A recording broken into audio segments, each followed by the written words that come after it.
Can you hear me? Yeah. Yes, Yeah. darling. Right. Okay, that's good. Seems to have gone through. Are you on? Okay, can you go to the other one, please? It looks like it has. Gary, you're live. Wow. Hi, everyone who's listening or watching. Hmm. Hi, everyone who's listening or watching. Yes. Hello, everybody. This is Vanese and Chance at Magical Egypt Live, and today we have the fabulous Gary Osborn with us. And I don't know your last name, Scott. What's your last name, darling? That's Scott a secret. McNulty. Isn't that terrible? So, guys, first of all, what I'm going to have, well, why don't you introduce Gary, and then we'll have Scotty introduce himself. Well, people, what a remarkable. Here's what I find is more effective. What a surprise.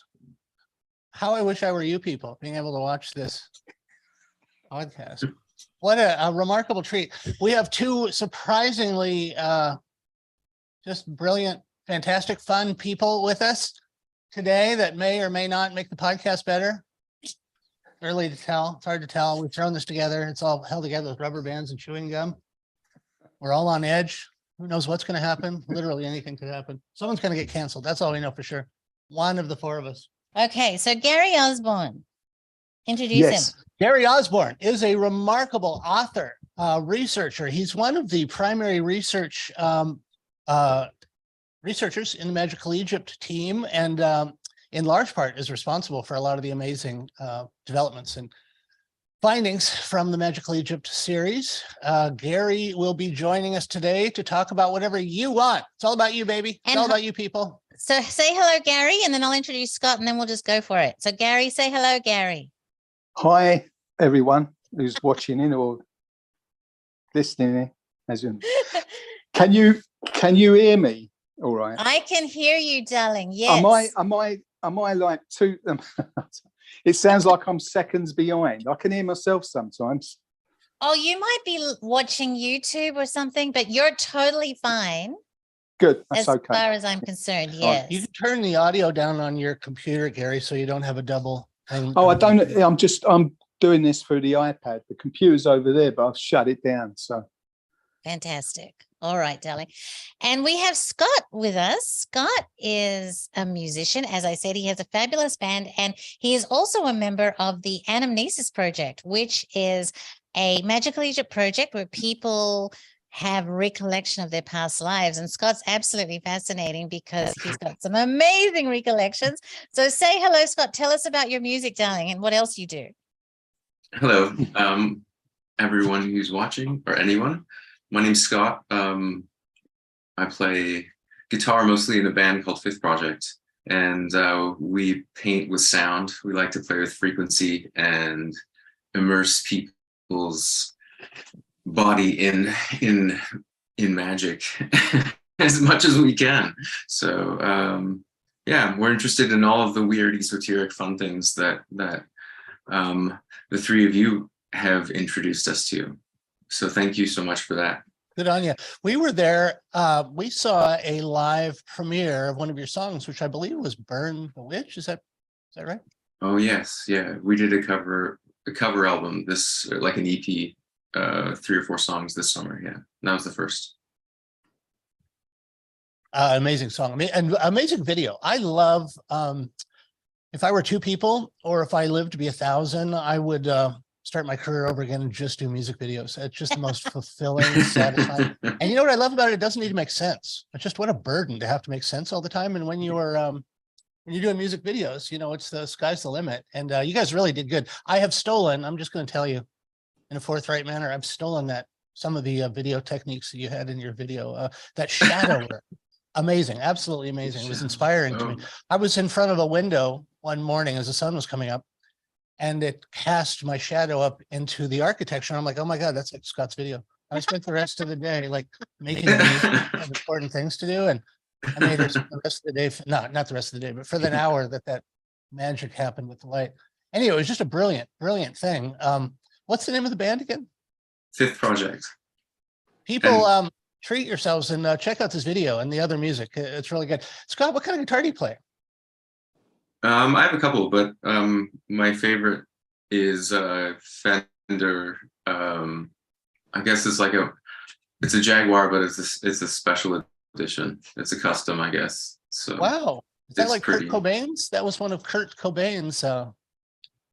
Yeah, did you see that amazing movie about Los Angeles? It was anyway, it featured Kurt Cobain's actual guitar, was one of the stars of this film about Los Angeles, and it was amazing. But I have well, you can't see it here. I love the Jaguar, so I have a Jaguar and swear by it. And what does Gary have? Well, you mean in guitars? Yes, darling. We're all guitar. Well, I'm a bass player, and you guys are all guitar players, so I can accompany all of you. I sold all my equipment back in 2010, but I used to have a Fender Strat. I did have a Gibson Les Paul. Classic. The two classic guitars, yeah. I can play an acoustic here because Sean, stepson, has got an acoustic guitar upstairs. So, but I haven't played guitar properly for a long time. And anyway, I'm getting this kind of, peripheral neuropathy in my fingers, you know, the tingling. I've got that in my feet, so I'm not really playing as much as I should. Yeah, but I enjoyed it. Yeah, I was in lots of bands. I gigged around London, Surrey, Kent, you name it, around London and in London. Yeah, for years. And I mean, I started playing guitar when I was 9. Wow, when you were 9, I can't stress to parents enough, man. Get your kids going early. Like the sooner you start in life, the better you're going to be. And I can't. And if you do it right, your kids will take care of you in your old age. Yeah, I mean, starting at 9 was good because I became quite a virtuoso on the guitar, lead guitar. So, yeah, that's part of my life. I took a long sabbatical. From the time I discovered girls and sex until the time that they no longer interested me, I stopped playing guitar. No, I'm kidding. What's super interesting, guys, is you might not realize this, but there is a cosmological importance of music. All right. I thought you were going to talk about Mercury being retrograde. Mercury being retrograde is just, oh my God. We're assuming people are going to infer that from all the technical difficulties. Do you have a Mercury in retrograde story, Gary? No, I'm interested in astrology though, and I was ever since my mum got me to do a chart when I was like 15. She says, "You're good at math.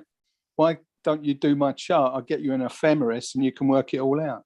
So I did, and I thought this is interesting because it was her personality I could see shining through in this chart I did, and so I did my own and a few of my friends, and I knew that there was something in it because if you was to take each of the profiles that I did, the charts, and you gave them to one of my friends, and you just kind of shuffled them up, you'd be able to say, "Yeah, that's Dave, that's Glenn, that's you," So I knew that there was something in that personalities, and I went even further with the transits and that kind of thing. So throughout my life I've been kind of dabbling with it, astrology.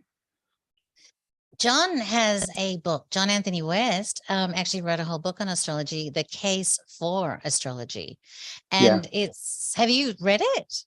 No, but I know he did. I know he wrote a book about astrology. Yeah, it's super interesting. And apparently, what is the temple in Egypt that has the astrology? Is it Dendera, yeah. Dendera Zodiac.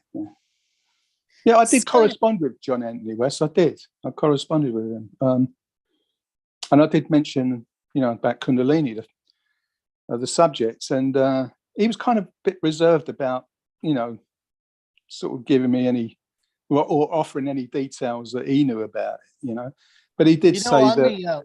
When we were in Egypt, he would his most scathing, vicious abuse was, there was a kid that he used to call the Kundalini kid, and he used that whole thing as this giant insult. He was so, I had to work on him for years. It was amazing what it was like pulling teeth, but I got him because he had all this stuff in his mind, and he really understood Tantra and stuff, but in his mind, he used to say, it's not quite pucka. It's not No. what a gentleman does. Like, he was such a product of the old times, but he was really like, even though he was really steeped in the traditions of Kundalini and Tantra and the Eastern stuff, the guy was, as you know, he was an amazing compendium. So he was reluctant, but he was reluctant to talk about it, really, because of the taboo.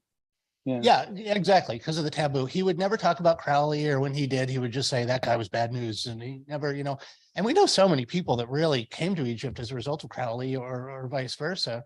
But he really had some strong opinions at the beginning.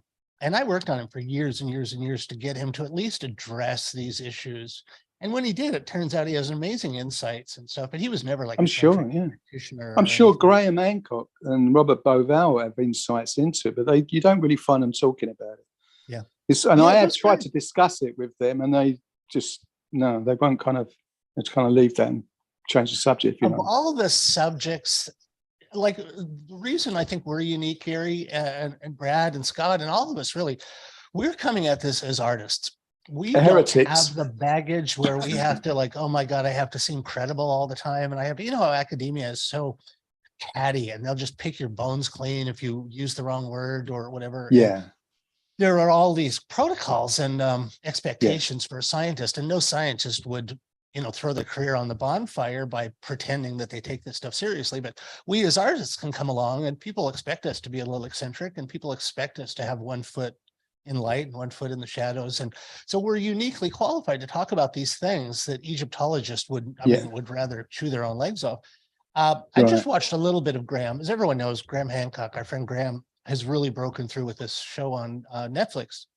And he is spending all of this time defending himself. Space, what we're talking about. We're talking about something to do with Graham. Right. Kundalini. Oh yeah, Kundalini. That was it. So exactly. Graham said, so Graham told this great story that he said when the cameras are off, somebody had asked him something about the new generation of Egyptologists. And as we know, the Egyptologists who were around with John were just like the no machine. They just absolutely wouldn't hear of it. They had nothing but scathing insults for people who believed, Zahi used to call us pyramid idiots and stuff. So when it came up on Joe Rogan recently that, do you find hope in the younger generation? Graham said, I have conversations all the time with Egyptologists, younger generation Egyptologists, that absolutely love what we're doing and absolutely buy into it. But they say, I cannot destroy my career by pretending to take this seriously right now. And so it is definitely, it's not like all Egyptologists are oblivious to this, but there is a politic, just like there is in all of the world now. There's just things you can say and things you can't say, and have nothing to do with the truth. It's just here's what's expedient. And so this is how I started. But the reason why our particular series, the Magical Egypt series, is so different from everyone else is we're not coming at it with the archaeological, Egyptological baggage, but we're coming at it as artists who are qualified to read this message. And the message in ancient Egypt is, it presents a vastly different picture of Egypt than what the Egyptologists produce. So I'm glad that we're on this side. I'm glad that we are unrestrained. And rather than continually fighting, like John West spent his whole life banging his head against a wall that was never going to open for him. And we're watching Graham meet that same cement wall of resistance. We're not even trying to hump the leg of Egyptology. We're not trying to gain acceptance. We're here saying, I know what you think. We disagree. We have evidence that directly from the ruins, the basic principles of physics and these modes of visual communication that we happen to be an expert in. We are presenting this completely different view of Egypt and the past and this ancient science of consciousness that we're trying to celebrate, and that art is uniquely qualified to express. And we have a question. And I bet all of that would spawn a question in someone's mind. I could have said some things on the end of what he was saying, but go on, ask the question. No, go, Gary, go, because it's a question for you, so you may as well start. So go. No, I was going to say that what we're doing is kind of bringing up the connections between, the Hindu chakra system and ancient Egypt. That the ancient Egyptians knew what the Hindus knew. But you see, with Egyptologists, they're in control. They're in control of the history of ancient Egypt. And even though, the Hindus are still practicing this, and it's obvious that you know, they knew what they were talking about very long time ago. There's no ancient Egyptian coming forward, or what I mean, it's not been passed down through the years to people where an ancient Egyptian would come forward and say, yeah, you're right about the symbolism there. You know, the Hindu symbolism and the ancient Egyptian symbolism is almost the same, but in a different way. It's kind of portrayed in a different way. The Egyptologists have got control of all that because there's no one to tell them different. Yeah. So, yeah, I guess that's so why. we're upsetting their complacency. We're rattling their cages, upsetting their complacency and lighting a fire under. But it's not about them anymore. They had their chance. They had their chance to tell the truth, and now screw them. We're doing it. All right. Well, I've got an answer there, but I'm going to go to the question because Gianni, sorry, I wrote your name wrong before. Gianni, Chance has the screen really far away, so I'm trying to see people's names. First of all, I need a friend named Gianni Fortune. My God, my life seems so flat and tepid now. I don't know anyone except for you, Gianni. Gianni wants to know, Gary, and Scott, also, you might have an answer to this as well, given your proclivities.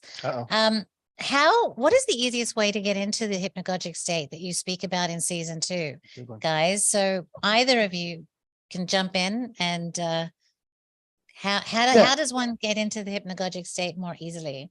Just try to sustain consciousness or your conscious attention at the point of just falling asleep, really. It's very difficult at first, but after a while you make a breakthrough and something will happen, and you'll find that your hearing, first of all, it's audio impressions you're getting, and then you'll see shapes and patterns in front of your eyes, and you'll find you're in a different reality. It's lucid dreaming, really. It's being awake within the dream, but it can take some time to actually get. It's like trying to balance, standing on a ball floating on water to try and attain that midpoint state, you know, between waking and sleeping. So it's being balanced between the two, and then you may be successful in kind of entering another kind of domain, reality domain or something. And it seemed very real. It seems very realistic, and it's what shamans. The actual hypnagogic state is the shamanic trance state. But people are not making that connection. Yeah, the transliminal phase. Wow. The transliminal phase in the cycle, and all cycles have these same 2 points, you know, where the positive crosses into the negative and the negative crosses into the positive. So waking and sleeping cycle is like that, where you're awake crossing into the sleeping phase of the cycle. At that point, you've got to stay awake at the point where you cross from one to the other. And when you stay awake at that point, then you're observing, or your consciousness is in a different state to be able to, I don't know, see things, pick up knowledge, what shamans do. Yeah. So for me, I've found, like, practically when I want to do this, and I do as often as possible, sleeping in the morning.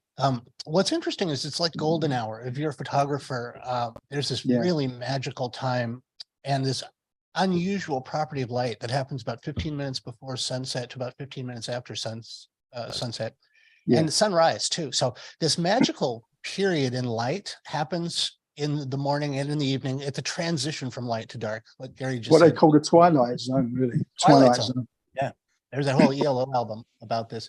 And so for me, when I sleep in the morning, it's an oxymoron, and it's very difficult to fall asleep while you're paying attention to something. They're literally contradictory terms, that you have to release everything from your mind to fall asleep, but you have to also hold on to something. If you want to notice, you have to maintain some sort of conscious observer state to notice when you're slipping into hypnagogic. And if you notice too much, then you wake yourself up. So it's a bit of a tightrope act. But I find just sleeping in the morning, going to sleep, waking up, going back to sleep, Vanese helps me a lot in that. From the time it can happen automatically when you're waking up from a dream. And then you'll kind of slip into what they call the hypnopompic state, because there's it's different when you're falling asleep. The hypnagogic and the hypnopompic. So pompic is when you're waking up with hypnopompic. It's the same state. It's the same state of consciousness, but it can happen more regularly when you're waking up. It'll happen when you're trying to get into that state when you're falling asleep. But you know what? Whatever you have on your mind, or whatever at the front of your consciousness, what you've been thinking about during the day, usually that's what you'll experience. What I mean is it acts like whatever you have on your mind acts like a password to whatever you're going to experience, you see. People do say, go into it. If you want to do conscious work, go into it with a question. If you want to, intention or Scott, sorry, I keep stepping. Yes, I think we want to hear Scotty, how Scotty does it. How does Scott feel about it? That's what the world wants. There's a few different ways that I have done it over the years. Now I use sound and repetition, loops and drones and stuff like that if I'm using it for a music purpose. So I'll find something that, depending on, you're speaking of Kundalini, so depending on what chakra I'm trying to target, I guess, with what I'm working on, I'll kind of set my stuff up based on that and base like a chord sequence or like, just notes or whatever on a set kind of like drone pattern, and then meditate on that or play it over and over again. If it's hard for me to play, and like if I'm, focusing on the pain in my hands because I've got some kind of weird arthritic chord, I'll loop it. And then I'll just sit and just literally meditate in front of it. And that gets me into a place faster than anything else. But what I learned I started meditating daily when I was 14. And so I think the first meditation that I did was a candlelight thing where you're like focusing on the Vesica Pisces of the candlelight and like where light is born, right? So, and what you're doing with the hypnagogic state is those two circles of like the immaterial and the material, you're trying to blend them so that, like you're saying, Gary, you're right in that. A 0 point almost of a like positive and negative. And kind of like a non-dual state. Non-dual state where your left and right brains are kind of synchronized in a way. Yeah. If you look at it that way. Yeah. And that's like, that was the first thing, but that took forever. Like meditating when I was a 14-year-old kid and sitting there and just staring at a candle and waiting for magic to happen was like pulling teeth. Because you have to keep practicing it. Yeah. I've heard a great way of it being described that it is simple but not easy, right? Yeah. All of these techniques are relatively simple. And I'm going to just elaborate on this for a little bit. Why I think Gianni is asking this, or for people that don't know why Gianni is asking this, is the hypnagogic state is an access point to a state of consciousness, or to several states of consciousness. And one of them, for example, is the imaginal realm. And I just uploaded literally before the end of the year a video with Becca Tarnas, who is the daughter of Richard Tarnas, and she's an amazing young woman. And she did her PhD on the imaginal realm, looking at a combination of the Red Book by Jung and Tolkien's Red Book.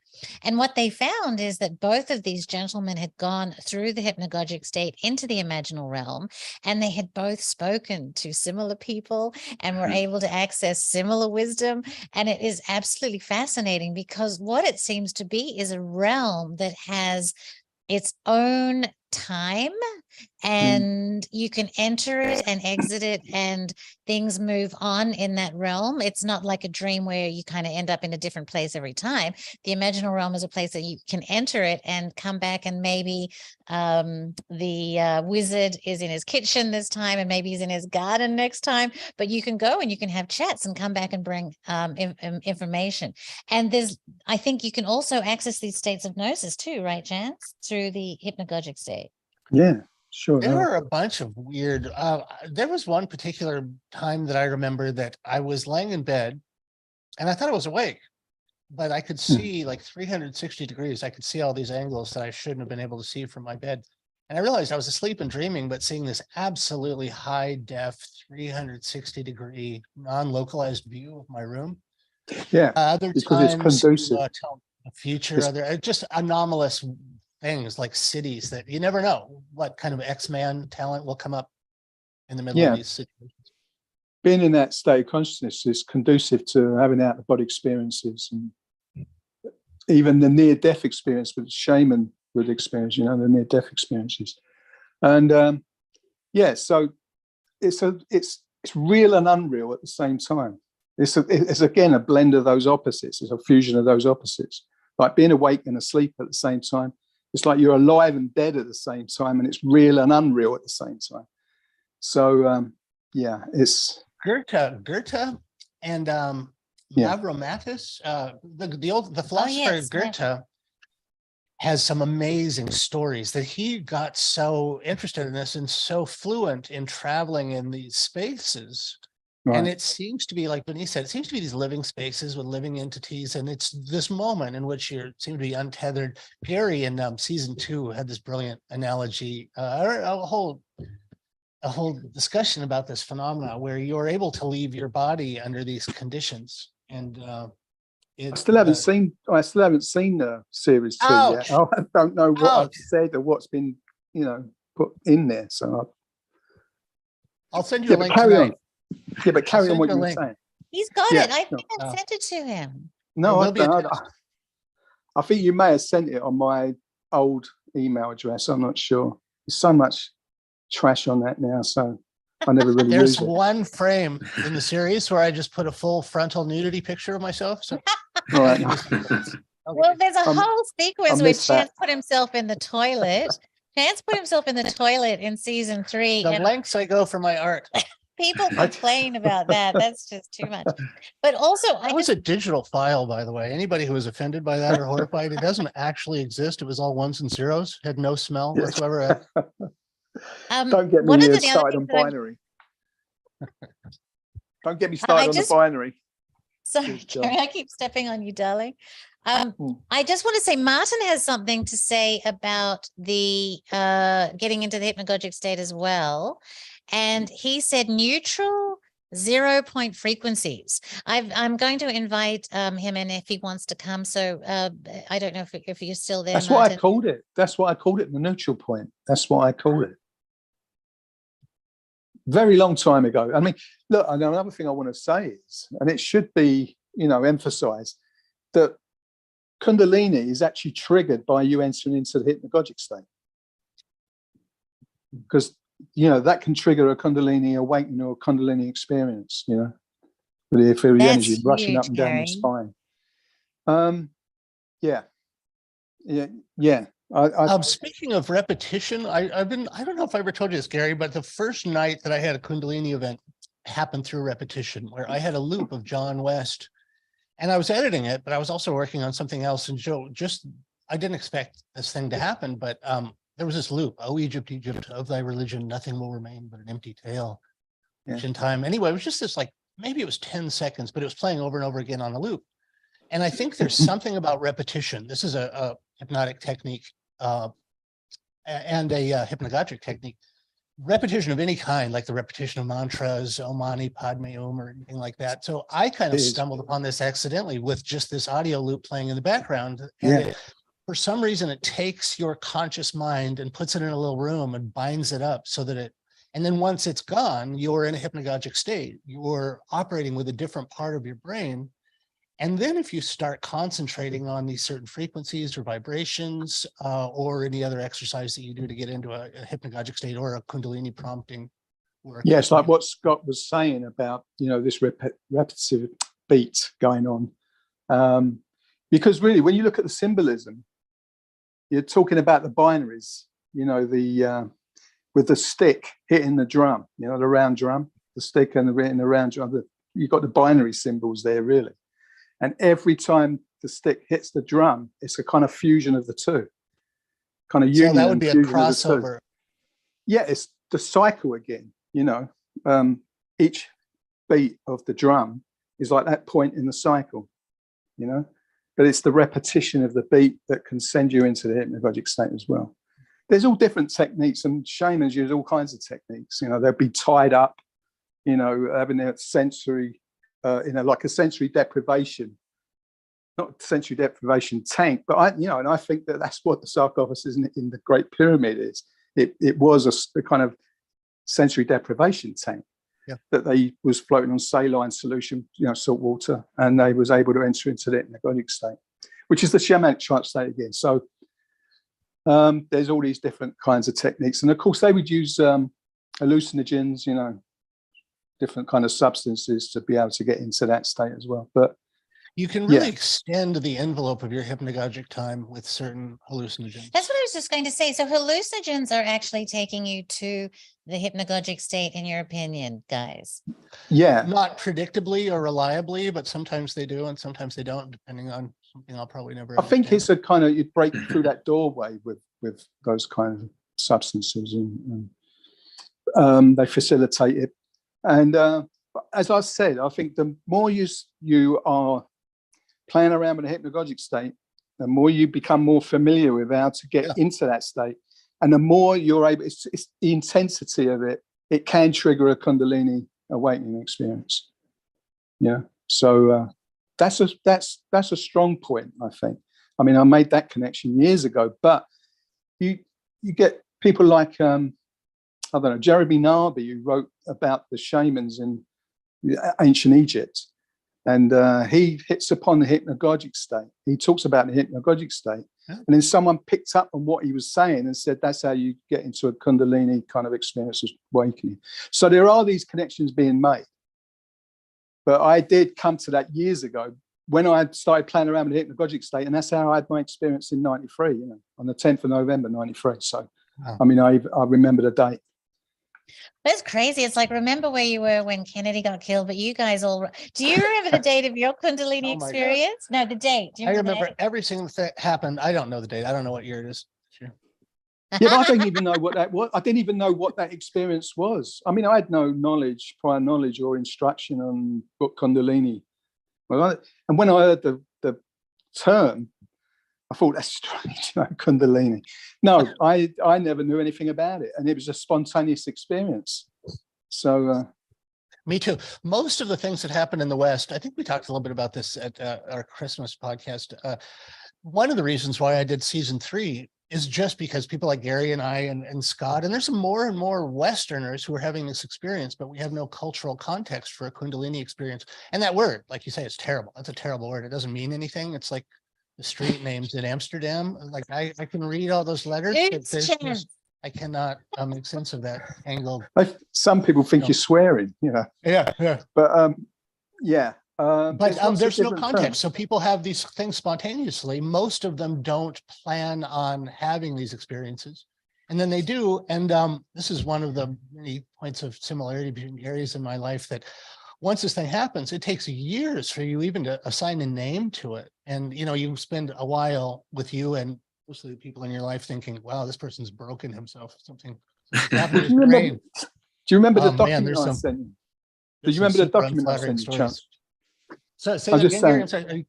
Go. Did you remember the document I sent you about all the different terms around the world that they use for the actual energy of the Kundalini? That was the amazing. One of the things we're working to in the series is the ubiquitousness, how literally in every spiritual tradition, if you look around enough, you will find somebody describing this. And it's usually the sweet, chewy center, you know, the hidden core of very close to every religious system is this experience, but it's talked about in different terms and different languages and different metaphors. So people don't realize this is the one thing that exists in every religious system. I'm going to jump in here and just say, hello, Smile. Hello, Sacred and Salty. Hello, 51 Project. And Ryan said, it's the thin river of Mercury that runs between yin and yang, approximation of an old Terence McKenna statement about hypnagogia. Alchemical Mercury was his actual description. Wow. The sound and the silence. So I do like that. And hello, alpha male as well. So hello, everybody. Double alpha male. Double trouble. But I love the Mercury idea as well. I think that's beautiful. The Chinese really picked up on that Mercury. Mercury was a really important symbol in Chinese alchemy. And they even, they found those giant underground terracotta armies because of the presence of Mercury. Anyway, and so interesting. I never really thought about that alchemy as a metaphor for consciousness and transmuting consciousness. That is interesting, that the liquid mercury phase would be a phase that correlates to hypnagogia. It all leads back to Kundalini, and it's everywhere. And I used to get frustrated with people when I'm saying, look, it is in everything. It's all, the symbolism is everywhere for it. I sent you some things, didn't I, that you were kind of gobsmacked about. What was it? D.H. Lawrence wrote about it, but he wrote about it in such a kind of veiled way. Yeah, very roundabout and very Victorian. Like, we're not going to pierce the heart of this thing. We're just going to dance about it in our Elizabethan colors. But it was amazing once you pointed that out.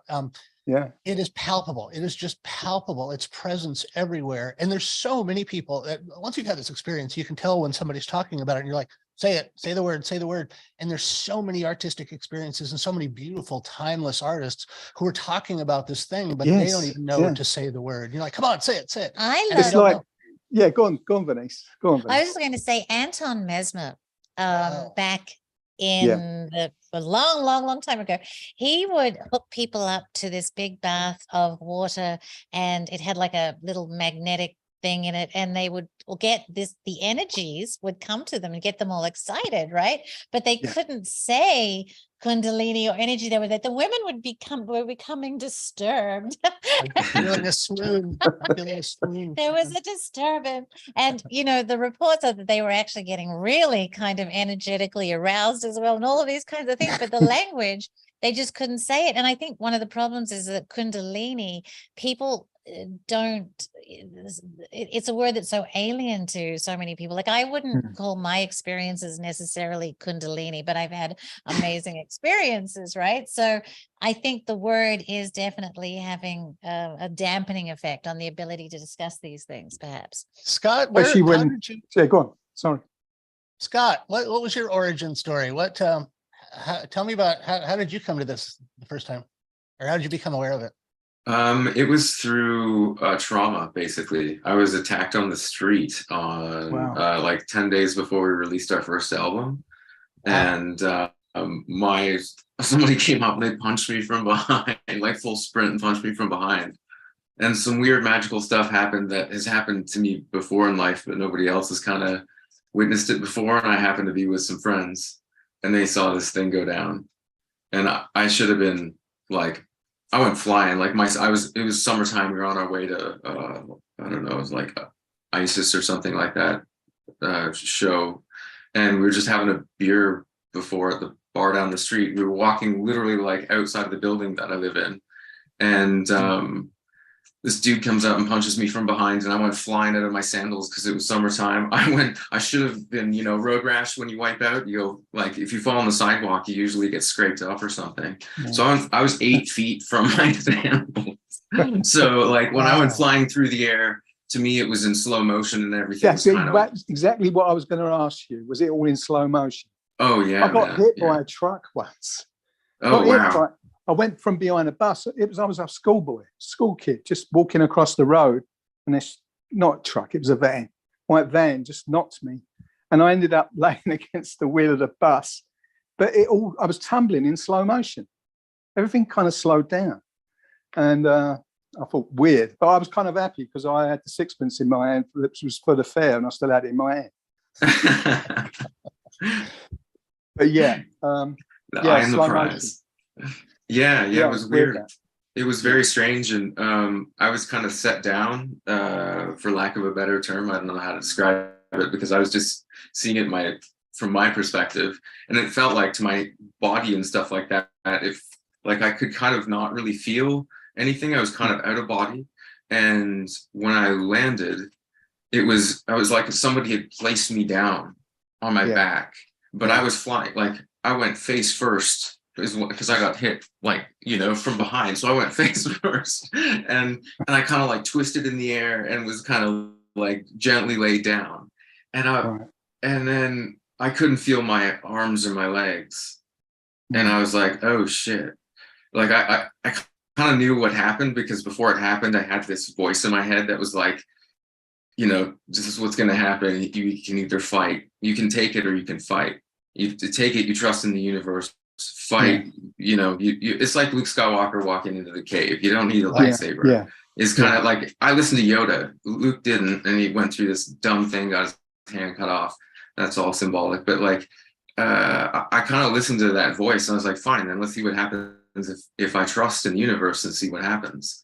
And this weird thing happened. This very, very strange thing happened that set me on a massive life-altering course. Right. And like you're saying, Chance, like you don't know how to, you don't know how to communicate it if you didn't grow up with anything, if you didn't grow up with like a framework to speak about it. And I think I mentioned this to you before, is like the closest thing I had that I knew that represented what I went through eventually. Like this was just the start of the whole thing, but like the end result was like this weird, you know, tail of my spine to top of my crown, just like lit up like a Christmas tree.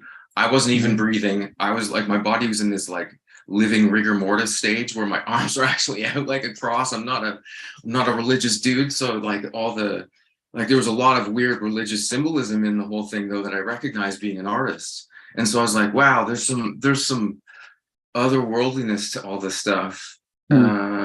And having grandparents and, you know, aunts and uncles who were kind of more into the Christian thing.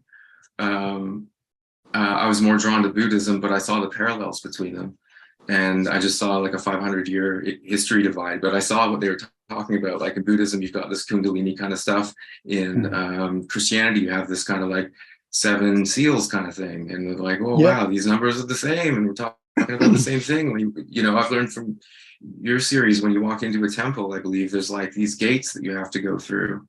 And they're positive. Is it positive and negative charges? Maybe you guys know better than me, but like you're going through these 7, it's 7, what is it? 7 negative buffer zones or whatever. Levels. And you're supposed to leave you have to be mindful of the state you're in going into the temple, because the temple's alive, you know, it's daytime, the temple's alive, nighttime it goes to sleep, just kind of like it's the telluric fields and all that stuff.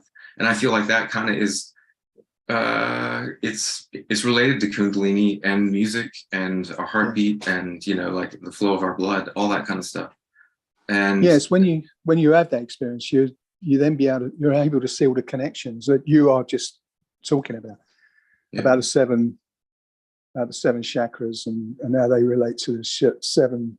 I don't know. There's all these 7s, isn't there, in Revelation in the Bible? You know, so Dance of the 7 veils. Dance of the 7 veils. That's literally what you're doing as a tantrika. You're removing the 7 veils. Aaron Cheek. First one's the best. You're chasing that dragon the rest of your life. I'm kidding. So Aaron Cheek, who is a really impressive alchemical scholar and author, he talks about the chakras as the 7 mirrors, and that they're not something to be overcome as much as polished, where you can see yourself in them. That so you can think it's all a metaphor, it's all analogy, that these are gates you need to get through. I've heard people say, oddly enough, if you watch Japanese anime, you can find an extremely explicit disposition on the nature of alchemy and history of alchemy in children's cartoons in Japan, which killed me. But I was, you know, when you watch things like this from the Eastern philosophies, there's the 7 lies you tell yourself.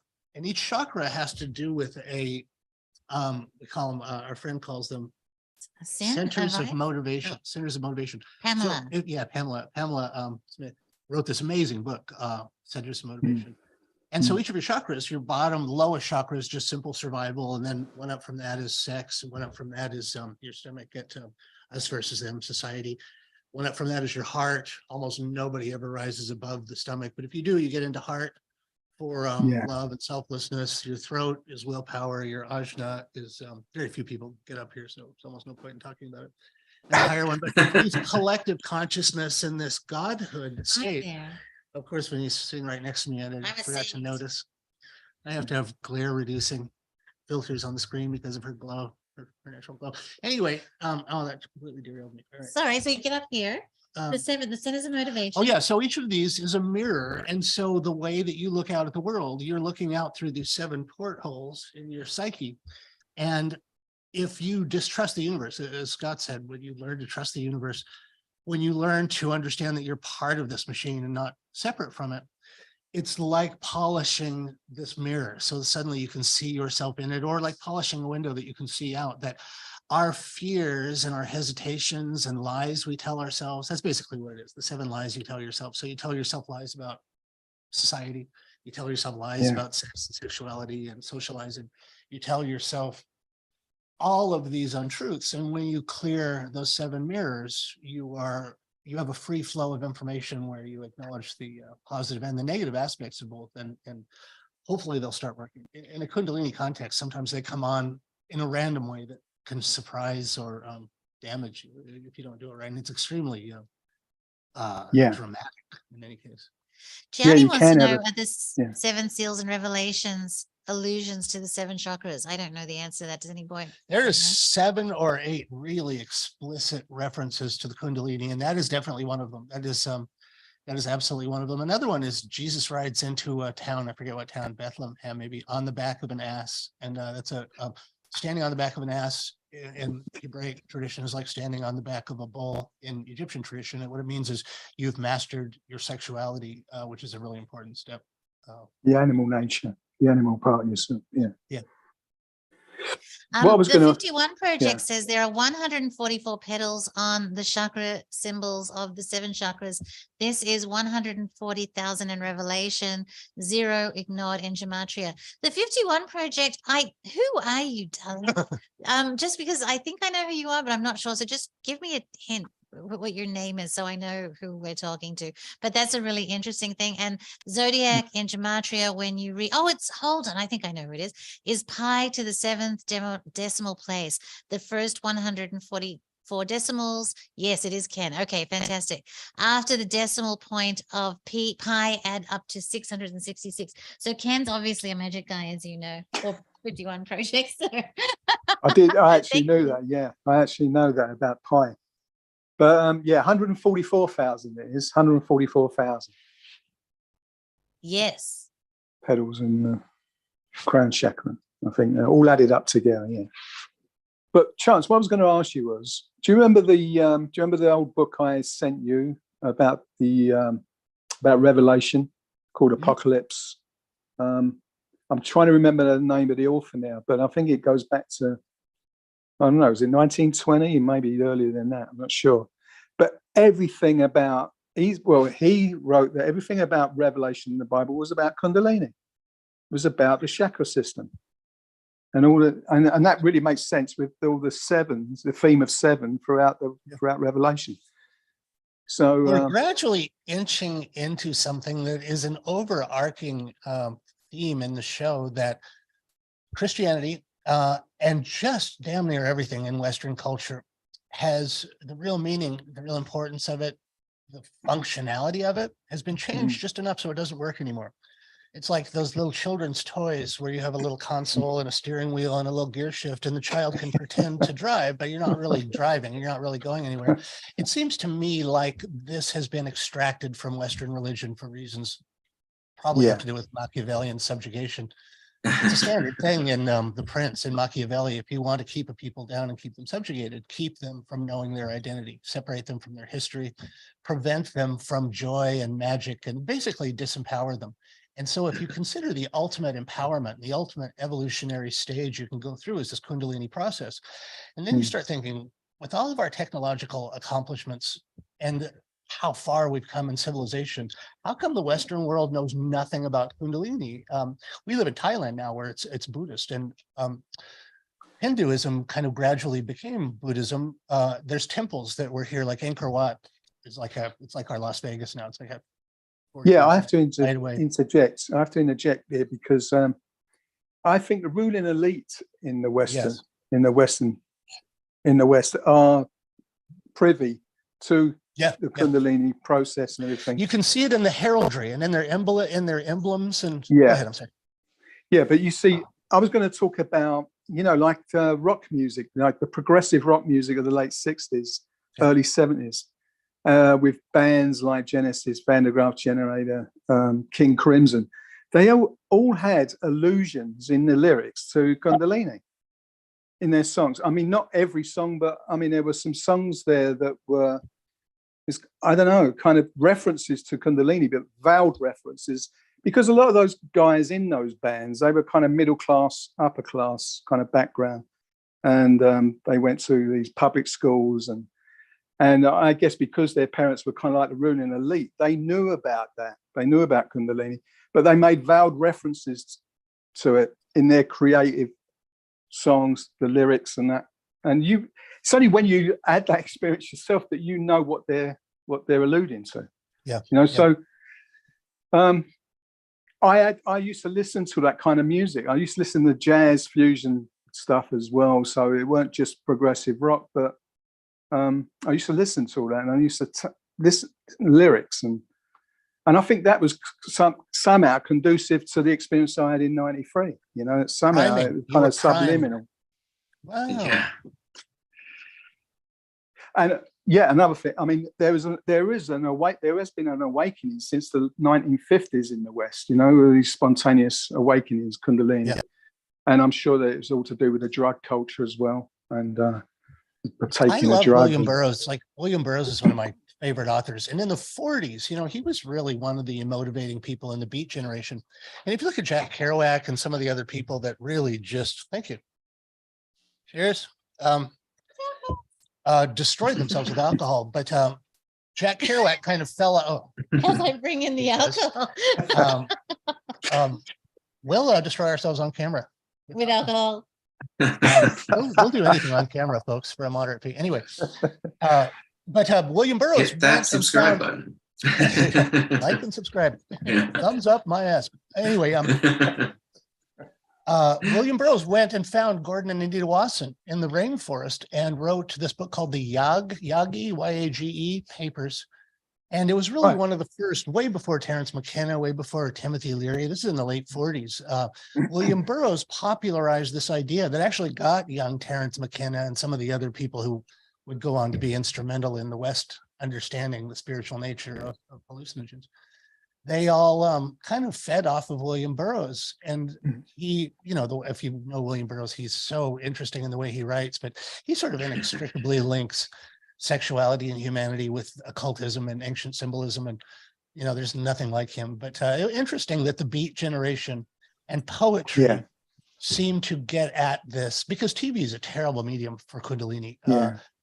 Reading and music, probably most of all, because music involves so much of your own mind's eye when you're visualizing the music, and the ineffable. Music is just a much better mode of expression of the ineffable than TV or even books. Books are pretty good. Poetry is great. Rumi, you know, the poems of Rumi. But can I go back to Scott though for Please. a second? Okay. So Scott, what was really interesting to me about your story is that when we were doing season 3 of Magical Egypt, we went through and actually spoke to, I don't even know, like 30 people that had Kundalini experiences. And the first thing that we found was that not one of them had them on purpose, that they were all spontaneous. Nobody had said, I'm going to have a Kundalini experience. But when talking to Mark Stavish, who has some amazing writing on Kundalini as well, he was saying that one of the main triggers for Kundalini is, in fact, sickness or an accident. Yeah, and so that when you have like a big shock to the system, basically your normal defense mechanisms drop so low. These defense mechanisms kind of keep things in check, and when it's dropped down, it's like force fields down, the Kundalini goes up. So Scott, you're a really, really good example of that. Yeah, it was strange because what happened to me was I eventually went to the hospital because I think I left off explaining it, where I was laying there and I couldn't feel my arms and my legs. So I literally tried to sit up and could not. And at that moment, I was like, shit, that dude hit me in the back of the neck. And I don't think I'm going to be able to play guitar anymore. So because I can't feel my hands. I'm like, this sucks. And then I'm like, well, whatever. I can write. Stephen Hawking can write. He can't do anything. He can write books. I can write books. That's how I'm doing it. That was my mental process of dealing with my trauma. It was like, well, I can be creative in this way. So, all right, let's game on. This is my new mission. Quarters in the machine. And weirdly enough, with that thought, it was like this strange thing happened. I've tried repeating this 100,000 times, and I'm much stronger now than I think I was at the time. I was laying down flat in my back, and this this sounds so crazy saying it, but this is how I saw it, was like there's always this white light around me when I get into these weird situations. And this was not the first rodeo. This was like well into like, oh, this thing again. Okay, cool. Well, what's going to happen now? And what happened was, because I was splayed out like a starfish, or, just Vitruvian man kind of laying on the sidewalk, facing straight up, this weird light glowing around me, and suddenly my chest lifted off the ground and my arms went together like this in front of me, and so that I was sitting up, like my legs were in a V, and I was sitting straight up with my arms in front, in between like my knees, right in front of me, with my hands like this. And like I said, I'm not a religious dude, so when I saw myself doing this, I'm like, I've been into yoga for I wasn't even into yoga at that point. So the whole divine mirror thing wasn't in my cosmology. It wasn't my consciousness. So this was autonomous. It was kind of autonomous kind of action. Autonomous. Yeah, it was like, this is just what my body did. And I saw this white light around me, and then it put me up, like sitting up. And I don't know how that happened, because I couldn't feel my hands or anything. And I've tried doing it the same way that it happened, and it's impossible. I need somebody to like literally lift me up to get that motion. Wow. And this is one of the strangest things that's ever happened to me. And I've had a number of strange things. And so I'm sitting there, and there's this white light around me, and I'm like, what the absolute, like, I have no clue what's going on. I'm totally like, am I dead? Like, is the body being, like, am I being taken out of my body? And because I've been knocked out of my body before after doing something to my neck again. And so it's, and it's this weird thing where it's like you're in this in-between state. And when I was knocked out of my body, it was very much like I'm looking at myself down there, and it was all in black and white. It's very much like I knew what was going on. And there was this weird, tall, like you were saying, like Vanese in the Imaginal realm, Tolkien and Jung, both in the Red books, they had an old man figure in the garden or whatever. So I had this old man figure in white robes that was much taller than me, and with all these weird sigils I can't understand beside me. And I'm just like, what is happening? And I saw myself down in my body, and eventually like ended up back in it with just that to toy with as a 12-year-old kid. And so it's like, okay. So, or maybe I was 13 actually. And but this time I didn't actually leave my body, but I thought I was going to, just because there's this white light, I'm being moved and I'm not moving myself. I have no idea what's going on. And then eventually, after about 10 or 15 minutes, maybe, I was sitting like that, and the feeling all started coming back into my body. I ended up at the hospital later that night to get checked out. The doctor laughed at me, said that I was lying, because the only thing that could explain what happened to me is if he punched me and my spinal cord collapsed to the point where it pinched and knocked out my sensory. Like, I was basically like you, Vanese, you know how you're in that car accident with the broken neck thing? Like, apparently that's what happened to me, is like this, and just pinched my neck, and then that shut my body off for like half an hour. And he couldn't explain the whole white light and why I wasn't ripped up. And like, I told him what happened. He looked at me, he's like, why aren't you bleeding? Like, you have no, if somebody punched you from behind, you fought and you fell like the way you said you did, why aren't you bleeding everywhere? I think you're full of shit. Like, and my breath smelled like beer, because I just drank a pint at the pub before all this happened. So of course I'm a rascallion, because I've got hair down to my, chest or whatever at the time. So it's like, it kind of sucked. And so what I think happened though was definitely something with my bones and like the spinal cord, if you're going to look at it from, material sciences kind of point of view. But what happened after that was, because I think it cut me off from that kind of, how mushrooms or anything else, they kind of like open the receptors of the radio machine that we are. So I think that's what happened. And then for 2 weeks after that, it culminated in this like pretty much right around my birthday, which was really strange. If not on it, I can't remember that date, but like I had this like crazy thing where I thought I was dying, and it was like what I was talking about with the cross earlier, and it was super strange. It was like, sorry, I've lost my train of thought. I forgot what you said, Denise. Why I was bringing this up? It was something to do with the accident, and that's okay, darling. The trauma. do have a question about this subject, and I think, I don't know, Gary or Chance could probably answer it. Somebody's talking about, is this or Gianni was asking, is this an American, I'm going to add worldwide period, where we are going through an ascension stage? And it has to do with our position with the galactic center. It has to do with the yugas. Do you guys want to address the cosmological reasons why this is happening? I have something, but anybody else? What I got from what Scott was saying, I mean, when he said that he was I don't know, in this kind of yoga position, that he had no kind of mental kind of, instruction for that. It just happened. I mean, that's the yoga positions are what the yogis will get into to actually bring on a Kundalini. That's their goal, to open up the Kundalini. And so it's very strange that it happened to him. This accident happened to him, and then he was getting into these yogic postures, but it wasn't his mind doing that, his body doing that automatically.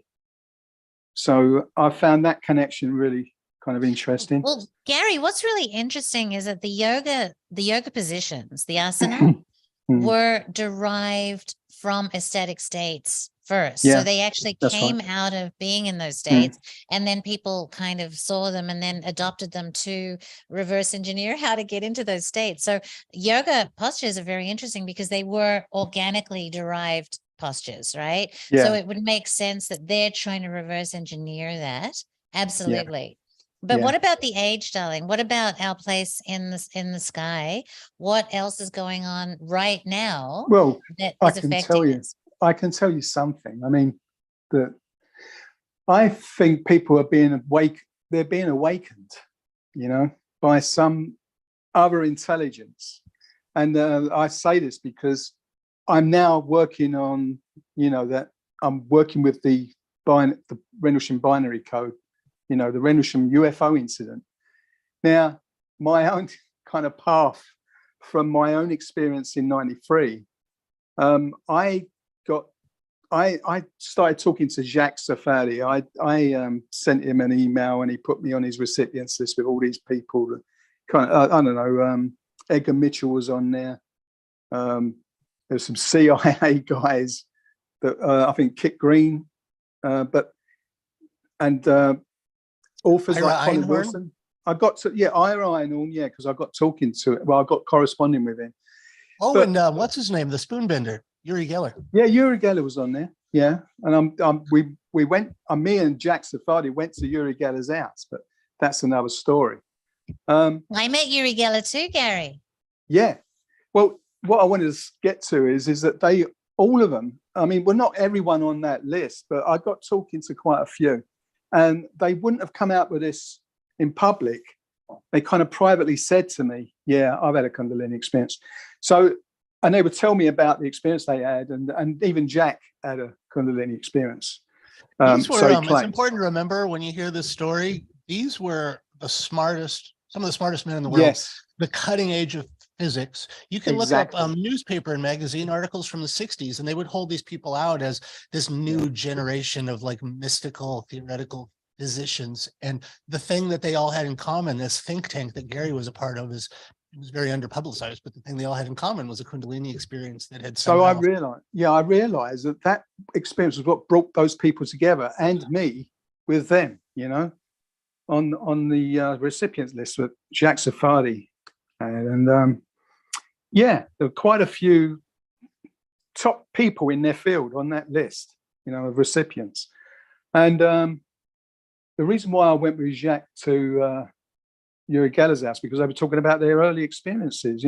Jack actually got into all this from a phone call he had in 1953 when he was only 13 years old. And he said it was like a robotic voice on the end, and it was telling him he was at meet up with 400 bright young minds, and it would start happening 20 years later. And he did, and that's when he met Uri Geller, and he was one of the people at SRI, Stanford Research Institute, that was testing Uri Geller, and he was there, one of the people there. Hal Puthoff was also on that list. So, as I said, no one knows about it, but, it's not made public or anything. It's not talked about. But, those people told me privately that they had a Kundalini experience, and I think that's what brought people together. and their insights into things. That's why they were on the cutting edge. So In I think season that's 3, important. I did an animation of the story Gary just told. It's an amazing story. Season 3 of Magical Egypt, folks. This is one of the most influential, kind of the people after Timothy Leary yielded the floor. The group that Gary was a part of really, it was unprecedented how smart and educated these people are. Because if you go to Egypt, there's a lot of charlatans and a lot of nitwits and a lot of just crazy people. But then there's this unusual high at the top of the IQ registers of humanity. These people are extremely interested. They say, you know, some of the smartest people that ever lived, the one thing that all real geniuses of the past had in common was a fascination with occultism and in the mysteries and stuff. And so it was interesting that this isn't just like Unitarian Church meeting, but these are some of the smartest people in the world at the time. And they all had this fascination in common, probably specifically because there's just nowhere in the Western world where you can get satisfaction when you go looking for answers. But I'm going to go here because you guys aren't going to go here. So just like the sun emanates a light or a beam of energy, a beam of rays, apparently the galactic center also streams out a stream of radiation that is comes like right out of the center, and it's kind of a relatively thin beam. And I believe we actually did an interview with an astrologer by the name of Isaac Rodriguez about this very subject. And it's kind of like our planet is traveling right through the middle of this. As we go around the wheel, the Earth over long periods of time bobs up and down. There's the median. We're getting to Giza, aren't we? Yeah. Yeah. all roads. No. Roads I have to interject here. I have to interject here again. Okay, look, I was talking about how I got onto this path. Yeah. So those people, some of those people on that list, we're all talking about the UFO phenomenon, or the UAP, what they call now, the UAP phenomenon. And soon after that being put on Jack Savani's recipients list, I met with Nick Pope by accident. Well, I say accident. He walks into my local pub, which was in Surrey, and he was getting a drink. And I remembered his face. I went over and introduced myself because I wanted to talk about my experience and how because when I was researching into it, I realized that a lot of people, like these abductees or people that have encountered the UFO kind of the phenomenon, they were reporting the same kind of symptoms as a person having a Kundalini awakening would have. See, so I kind of was making these connections, and I had a list of quotes, you know, from these people from all these books writing about their experiences, but you could see that there were traces of the Kundalini in there in how they describe things.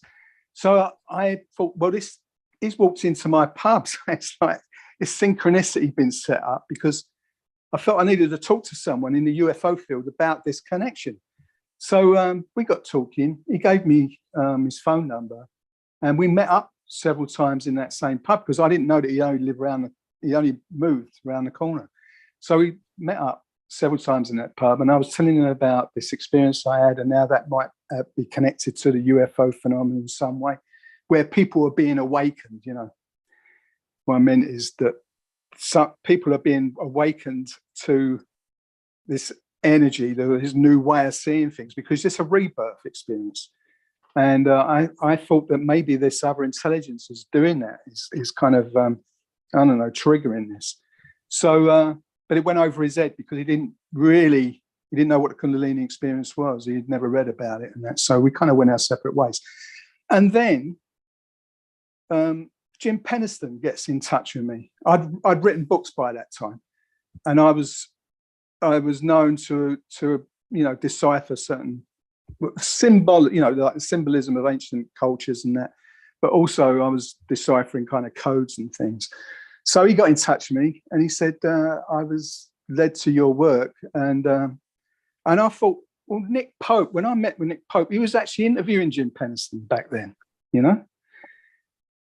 So then Jim Penniston says to me, no, Nick never told me that you had actually met up with him, you know, all those years ago. This was in 97 when I met Nick Pope, and Jim got in touch with me in 2010.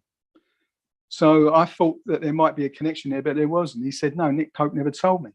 I thought, that's strange. But anyway, Jim Pennison said to me, I've got a code that I want you to look at. I've got these 7 sets of coordinates. And he said, I want you to give it your best shot and see if there's any additional information in these 7 sets of coordinates. Well, I started finding things, and I've been working on it now for 12 years. I've been working on it since 2011. And it led to Giza. And I think what Chance and Vanese were talking about when they talk about the Galactic Center, the Galactic Center is actually encoded in the layout of Giza. It's actually encoded there because the Sphinx is actually pointing to it, but in a way where you've got the 4 fixed signs of the zodiac, like Leo, Taurus, Aquarius, and was it Scorpio? Scorpio? Yes, yeah. Scorpio. So you got those 4 fixed signs laid out at Giza, and the tarot card called was it the Wheel of Fortune? The Wheel of Fortune is centered.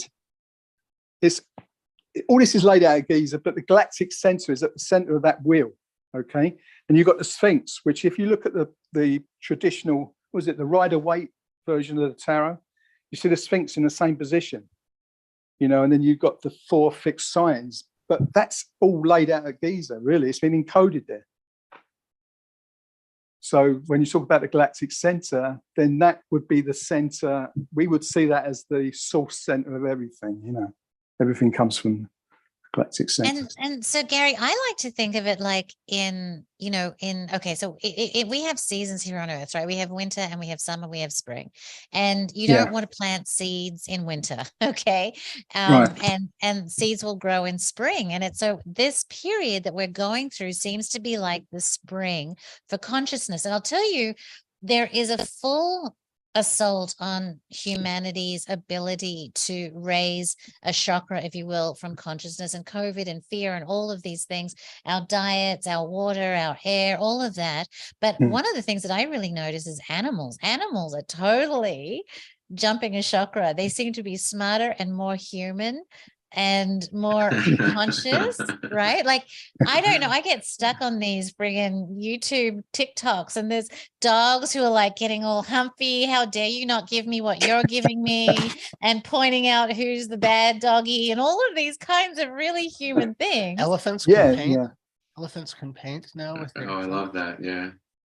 But I have a question, and I don't, whoever wants to answer, it's a really great question by Sid, and I'm going to give you Sid's story. Okay. Okay. So Sid wonders if you notice any effect between Kundalini and electricity, right? Has anyone had a Kundalini? Okay. Outages, light bulbs flickering, go. Yeah, because the energy that rushes up and down your spine, it's like electricity, but it's much more, it's a powerful energy.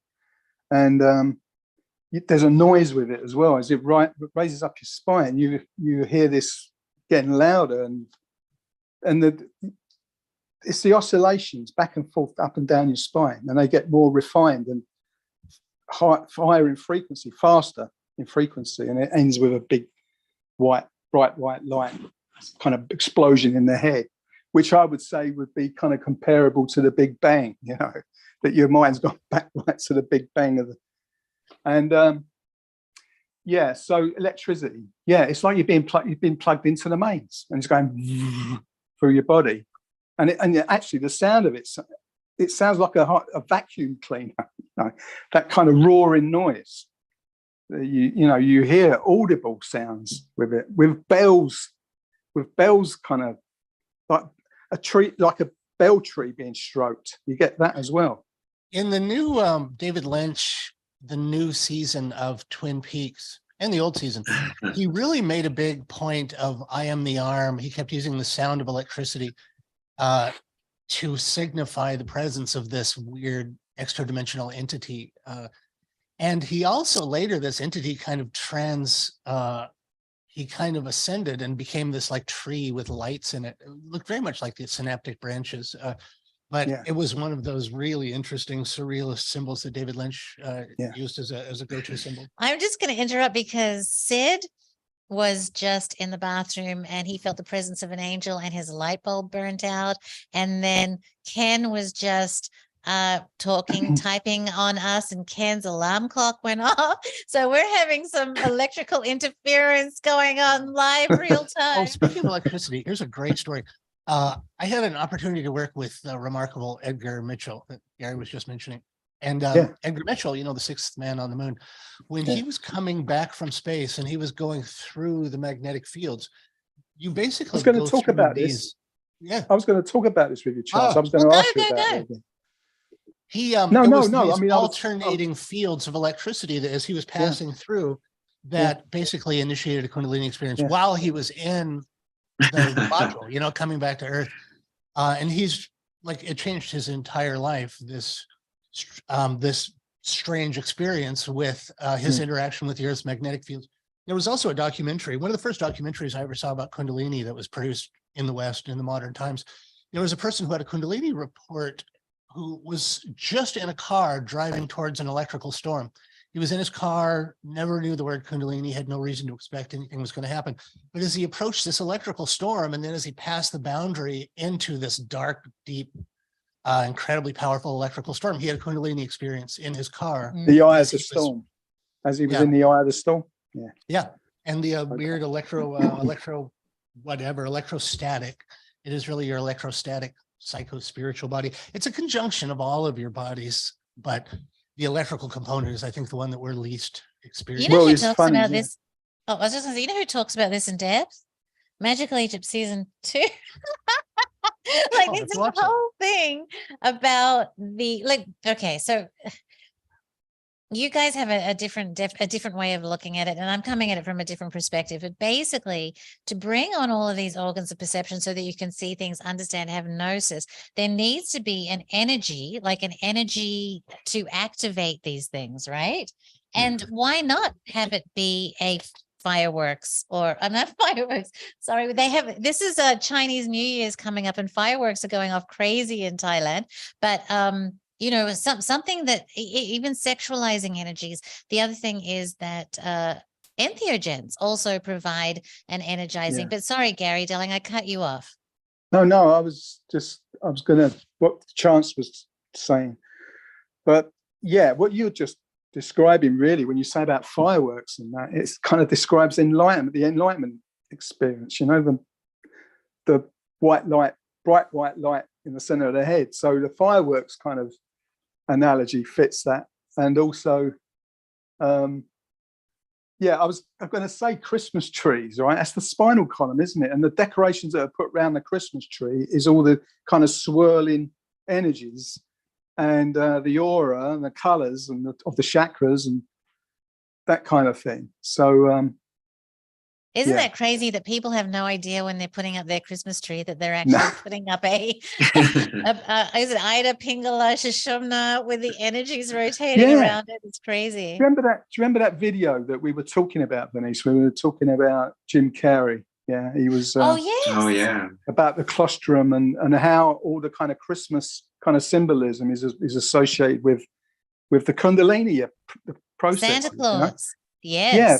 But really, where all that originally came from was a book called God, Man, The Words Become Flesh. And it was published in 1920 by George, funny enough, his name was Carey as well, George W. Carey. And I'm trying to think, there's a Mexican guy. I can't remember his name now, Preston, something like that. Or Perry. And they wrote this book in 1920, and it has all those connections in it. Now, I didn't know about that book until 2012 because a guy who I knew, a friend of mine on Facebook, Jan Fulstrup, is Danish. He sent me passages from the book. And I mean, this was after I had my own insights into it. Do you remember an illustration I did of the Great Pyramid, the kind of, I don't know, it showing the brain as well with the internal chambers. They kind of lined up with the pineal and the pituitary and that kind of, and the thalamus actually at the center. So when he said, what you were trying to describe there, he said this connection between the brain and the Great Pyramid and those chambers, he said it's already in this book. And as I said, it was published in 1920, and he talks about the chambers in the pyramid relating to the pituitary and the pineal gland. But it actually don't work that way. It's the thalamus that is, which is the king's chamber falls on the thalamus, and the queen's chamber falls on the pituitary gland.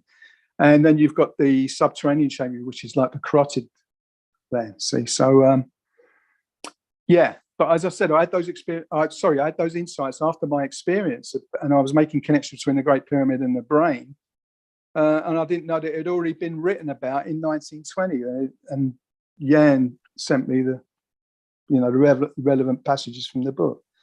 So yeah, it's like when you've had the experience, then you're kind of making these connections, and I think that's where whoever wrote that book, George Carey and the other guy, they must have had that experience to actually see those or make those connections. Yeah. So we've been talking about Christmas trees, Chance. Yeah. Is that? Well, I want to hear Scott's electricity Kundalini story, because he's like, yes. So Scott, what was your electricity Kundalini story? Oh, I don't know. When you were asking about if the lights have flickered on or off or anything like that. Yeah. It's not so much that it's lights around it. It's like lights around me, like the way I perceive it. And I don't know, like, I'm very guarded in sharing this next bit. I don't know if I want to say that. So what I will say is, for me, when I look at it, I see white light surrounding my body. Like it's like an enveloping, almost like, I've had this so many times. I used to think it was actually me losing oxygen in my brain, that whole thing that when somebody loses consciousness. But I have this problem where I don't really lose consciousness, so that description doesn't really work. So it was only when I learned about Kundalini that I started kind of putting two together, that I kind of thought that this like electricity that our body creates because of the way that our blood works and the movement of blood with iron and electromagnetic fields and all that kind of stuff. Like I've been in a situation with musicians before and I don't know how to recreate this, but this one song that has been played several times, created with these four people and nobody else, created a ball of light in the middle of the room, which you're supposed to be able to do that according to science after I looked it up, but I don't know how we did it. I don't know. I have no idea how we did it in the room, because the song's not what I would think the description to recreate that. Like sound can create light, basically, like vibration. It's just vibration creates light. And I think eventually, like everything's just molecules vibrating, everything vibrating. So even Vanese, you're talking about the radiation at the center of the galaxy or whatever that like ray is, that's whenever we come into it, it would just activate. I think, I don't know, I'm pretty stupid, but I would think that like in my layman's understanding of things, that I would see like a high vibration, like radiation, for example, which is kind of dangerously high, in some cases, could possibly, depending on, how it interacts with our ionosphere and our solar system and all that kind of stuff, and our own electromagnetic fields and bodies, like with this, that great awakening that you were talking about, Gary, it's like, this to me makes sense because of just the way that sound and light and matter, like, you can't do this, but you should be able to.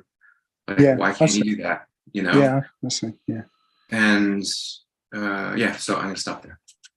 Well, I also wanted to add earlier on, and I was actually leading to it. I would say that the experience I had in '93 was what I was researching afterwards into that experience, and what I discovered, and all the things I was writing about afterwards, all was in preparation for me working on this code, that Jim Penniston had received while he touched this craft. He said, unidentified craft of unknown origin in Rendlesham Forest. And it's one of the most well-documented UFO cases in military history. So, I wrote that book with Jim Penniston, which was only recent, came out in 2019. But I think all that was in preparation for me working on this code, because it looks at, what it is. It's telling us things that we didn't know about Giza. It's giving out secrets about Giza, about what was encoded there. So, and one of the things I was that what I was talking about the Sphinx and the Galactic Center and the 4 fixed signs of the zodiac, that's just one of the things that have come up. And really, all that is been produced by my working on the code. It's what it's led to, but it's just so much else. And so I think that the awakening experience I had in '93 was conducive to what I'm working on now, you know. So, and the other thing, Gary, that's super interesting. I just want to stop you there for 1 second, because in my position, right, where I get to meet all of you guys and interview all of you guys, and I truly believe some of the most brilliant people on the planet. One of the things that strikes me as super interesting is that everybody that has come to this kind of brilliant state of illumination can look back on their lives and say, oh my God, this and this and this and this and this and this led me to this point, right? And so like Laird Scranton's story is like, whoa, dude, it's crazy. Chance's story is crazy. Like it's amazing how we kind of think, oh, you know, life's shit and it's whatever and it's horrible because sometimes we can't pay the bills or whatever.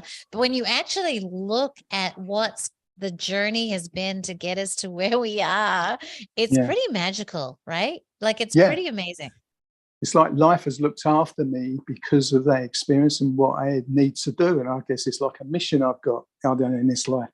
And it has. I've been put in these situations where you think things are all just going to upend and everything's going to go south, and it doesn't.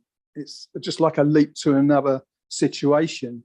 And I think that now I'm in the right kind of living, the style of living I've got right now is all helping me to complete these 2 books, you know, where I've got no real money troubles or anything like that going on and things threatening, you know, the way of life.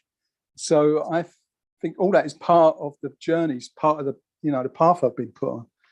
So I'm thankful for that. But I was going to say, what I wanted to talk about electricity, and I think we've discussed this before, Chance, you know, where I said to you that you have to look at Kundalini in a kind of inverse way, that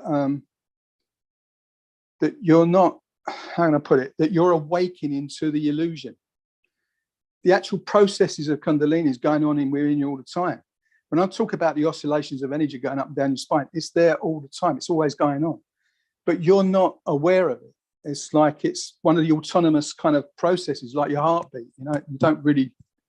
You're not aware of it, you know, or you're breathing. You're not really aware of it all the time. So this energy is racing up and down your spine all the time, and it's what's producing your reality in a way. It's producing a kind of the illusion of reality from your spinal column, you know, because when you look at the Matrix, the film The Matrix, it's being unplugged from your spine, from the Matrix.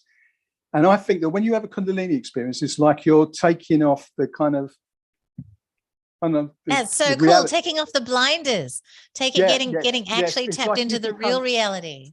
Yeah, it's like you've become aware of that energy that's going on within you all the time, which is going up and down your spine, and that's what's creating the illusion of the reality. So when you have this Kundalini awakening, it's like you're waking up from the simulation suit. You know, you're waking out of the simulation suit that's been keeping you kind of transfixed in this kind of reality. So I think that's what the awakening is. That's what the awakening is. So, I mean, Gurdjieff said that. Gurdjieff said that it's not something, Kundalini is not something that you should really be trying to bring on. He said, because it can destroy your mind. It can, you know, because you're opening up into the real reality. It's like you're leaving the illusion behind, and I think you can't handle the truth, basically. Yeah, exactly. So I think there's these awakenings that are going on, but you don't stay enlightened, do you? You have this kind of what you would say was an enlightenment experience. It's like you have a glimpse of something. And then you know what, Gary, as you're saying that, this is so interesting to me because we interviewed a guy called JJ Semple, and JJ Semple has the Kundalini Symposium and all kinds of books. And he might be watching, right? And he might be watching, yes, but he says that he's got his Kundalini, exactly that thing that you're describing, that he has it all the time turned on 24 hours a day, and that Yeah. it takes complete kind of control to Right. be able to function in real life, right? Yeah. And he's not a young man. How old is he, JJ? He's approaching 80. Yeah, he might be approaching 80, but like it's crazy that he told me his whole day routine is based around managing this thing that you're describing, and it sounds Right. helpful to me, to be honest. Processes. JJ was one of those people that took a pilgrimage to Gopi Krishna. He went and lived with Gopi Krishna for a while. Right, Gopi Krishna, yeah. I mean, he That's had a a good one. terrifying experience, really, didn't he? Gopi Krishna, what he described. It could have Yeah, gone it either wasn't way. That's fun. why that's on the Stations of the Cross of Kundalini. A lot of people come to that book first, and rightfully so, because it's a giant cautionary tale. It's not glamorizing at all. And his life was miserable because of his Kundalini experience, because for him Krishnamurti. too, it happened out of context and outside of a traditional teacher-student relationship. Krishnamurti had the same experience, really, when you look at his biography, his autobiography, I think it might have been, but he describes the same processes that he went through the same. He didn't actually say Kundalini, but what he described is the same experience. I'm surprised because he seemed so dismissive later in his life when people asked him about Kundalini. Yeah, because he didn't like any kind of system of belief, did he? He likes to see things afresh all the time. As if you're a child looking at the world for the first time. So I'm just going to interject here because Sid has just said something that's really interesting. So Sid has said, all awakenings are natural. To pulsate Kundalini is only possible by a supernatural force. Wow. Awakening happens on God's timing. So I don't understand why people say you don't want this experience. Now, I just want to interject here because we did an interview with Peter Mark Adams. So Sacred and Salty, I'm going to say to you, if you like the Immortality book, Peter Mark Adams is so much more profound that I'm going to point you to that. But the point is that in terms of this question, Peter Mark Adams talks about the idea, and this is kind of going to get magical and deep and esoteric, but Peter Mark Adams talks about the fact that you can fight your own way up the tree, right? Yeah. Or you can come and have deity come and essentially pull you up, right? Yeah. And so in the East, there are all of these esoteric traditions where essentially, and this is what kind of the initiation processes in the past were about, the Dionysian and the Eleusinian, right? They were about evoking an entity that would essentially come and go pop and pull you up instantly and easily and give you these experiences. And to your point, Gary, they weren't permanent, right? They were, a glimpse of the beyond. Glimpses, but what Peter is saying is that, yes, you can go and do it the hard way. Like John Saraki, who we love, has been, working on and trying to have this process work for how many years now. And Peter Mark Adams would say, look, go into the environment, go and get the right deity, and the deity will come on and just go plop and pull you up into that space. And voila, right? Yeah. And so what Sid's saying is really, really interesting because that is a whole tradition that we've effectively lost today. And I love the idea. For me personally, Plato talks about when you go through this process, you end up in the procession of that particular deity, right? Yeah, and so my own personal problem is, which deity's procession do I want to join, right? I haven't found a deity that I'm like, yeah, I'm going that way yet. But the idea of actually finding a deity and joining that procession seems a lot more interesting to me. Yeah, I try not to be too specific. When I said that this experience, these awakening experiences of being kind of induced or triggered by some higher intelligence, then we're on the same, what you've just been talking about is more or less what I'm saying as well, but we would call them deities or whatever, but I think it's a higher intelligence that's also assisting us. I had an out-of-body experience once when I felt someone pull me out of my body from the feet. Wow. So it was like something else, some other intelligence doing that. It wasn't myself that kind of induced Well, it. Kundalini itself isn't intelligent. Yeah. And she Yeah. leaves. That's a mic drop. What more needs to be said? I'm leaving. Do you know, this is interesting. There is a kind of modern day archetype that tells you when you're in the hypnagogic state, and it is seeing a TV screen or monitor where it's fritzing, you know, like you get that snow effect between channels. Now, you know, it's not one channel or the other, it's in between channels. It's in between. Wow. But you see, it's all frequencies at once. It's all the frequencies at once. You're in this kind of void. Well, it's when you see that in a dream, where you see a monitor or TV fritzing like that snow effect, it's telling you in the hypnagogic state. Wow. Yeah, I've seen that in so many. I've seen that in so many accounts, UFO related accounts as well, where people are in this kind of state of consciousness with this, and it's kind of archetype, kind of, you know, it pops up like this TV screen. And that's the, and I'll tell you why I'm talking about that, is because when I was in the hypnagogic state, which preceded the Kundalini awakening experience in '93, I saw the TV screen as, you know, the snow effects, you know. So I remember you saying that was a catalyst for you, or that it really was you grounding on that snow. Yeah, TV because snow that was neither. What it was, the dream I was having, I was on like this curved corridor. I was walking along this curved corridor, and there was doors kind of leading into the center. It's like I was on you could say a saucer or something, you know. Wow. And I'm in this curved corridor, but there was this TV screen or monitor up on the wall, which was fritzing. It was this snow effect. And there was someone sitting in front of it. And then I felt the rumble of this, wherever this place was. I felt the rumble going through the floor. And then I woke up, but I was in the hypnagogic state because I could feel that energy going up my legs. Wow. As I'm standing there. And that's when I started getting the energy going up and down my spine. Wow. So the dream that I was having could put me in that state, in between state, where I found that what I was experiencing in the dream became like reality. It was happening to my body, but not at a physical level, at a kind of, you know, ethereal level, or whatever you want to call it. So, and that's when I had that experience. That's when I had the Kundalini awakening experience. And it was the dream, that dream that, triggered it. Hypnagogic state that triggered it. Yeah. Wow. Right at the beginning of season 3 of Magical Egypt is all about Kundalini. And we've been blessed with these amazing, brilliant minds who have a commentary on this. And some of them are amateur people that this has just happened to, and others are very careful scholars and very learned people. But one of the really interesting people we had in season 3 was this character, Mark Savage.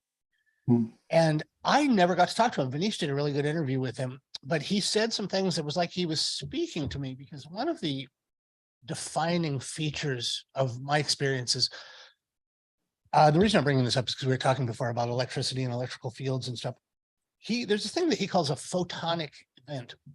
And for some people, this is an attendant or one of the things that happens in a Kundalini experience.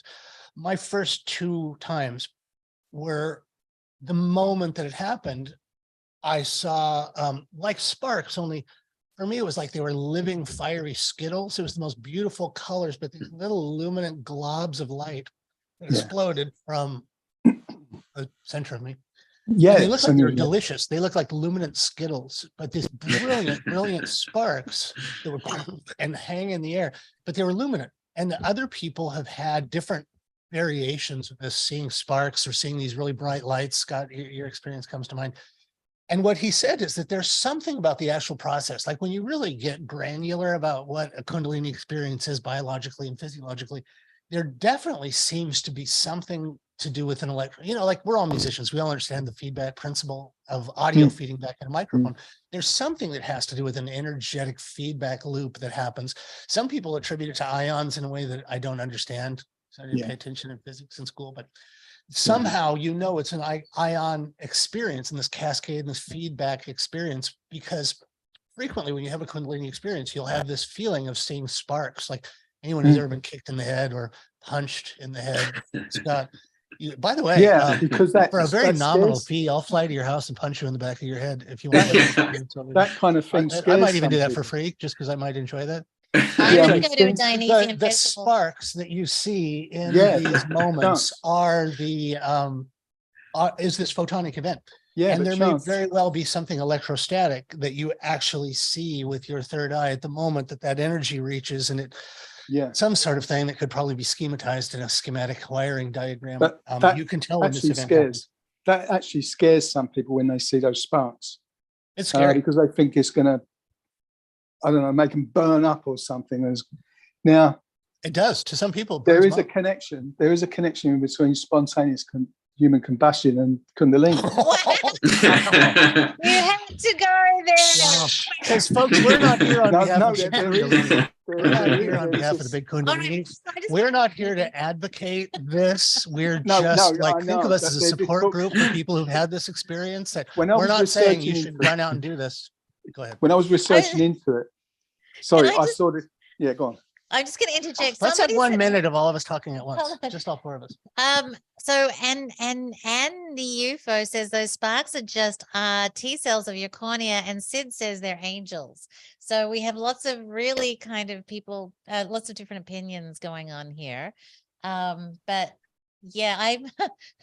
if we look the other way, Chance might spontaneously combust. It happens to me all the time, and not just because I have my own meth lab.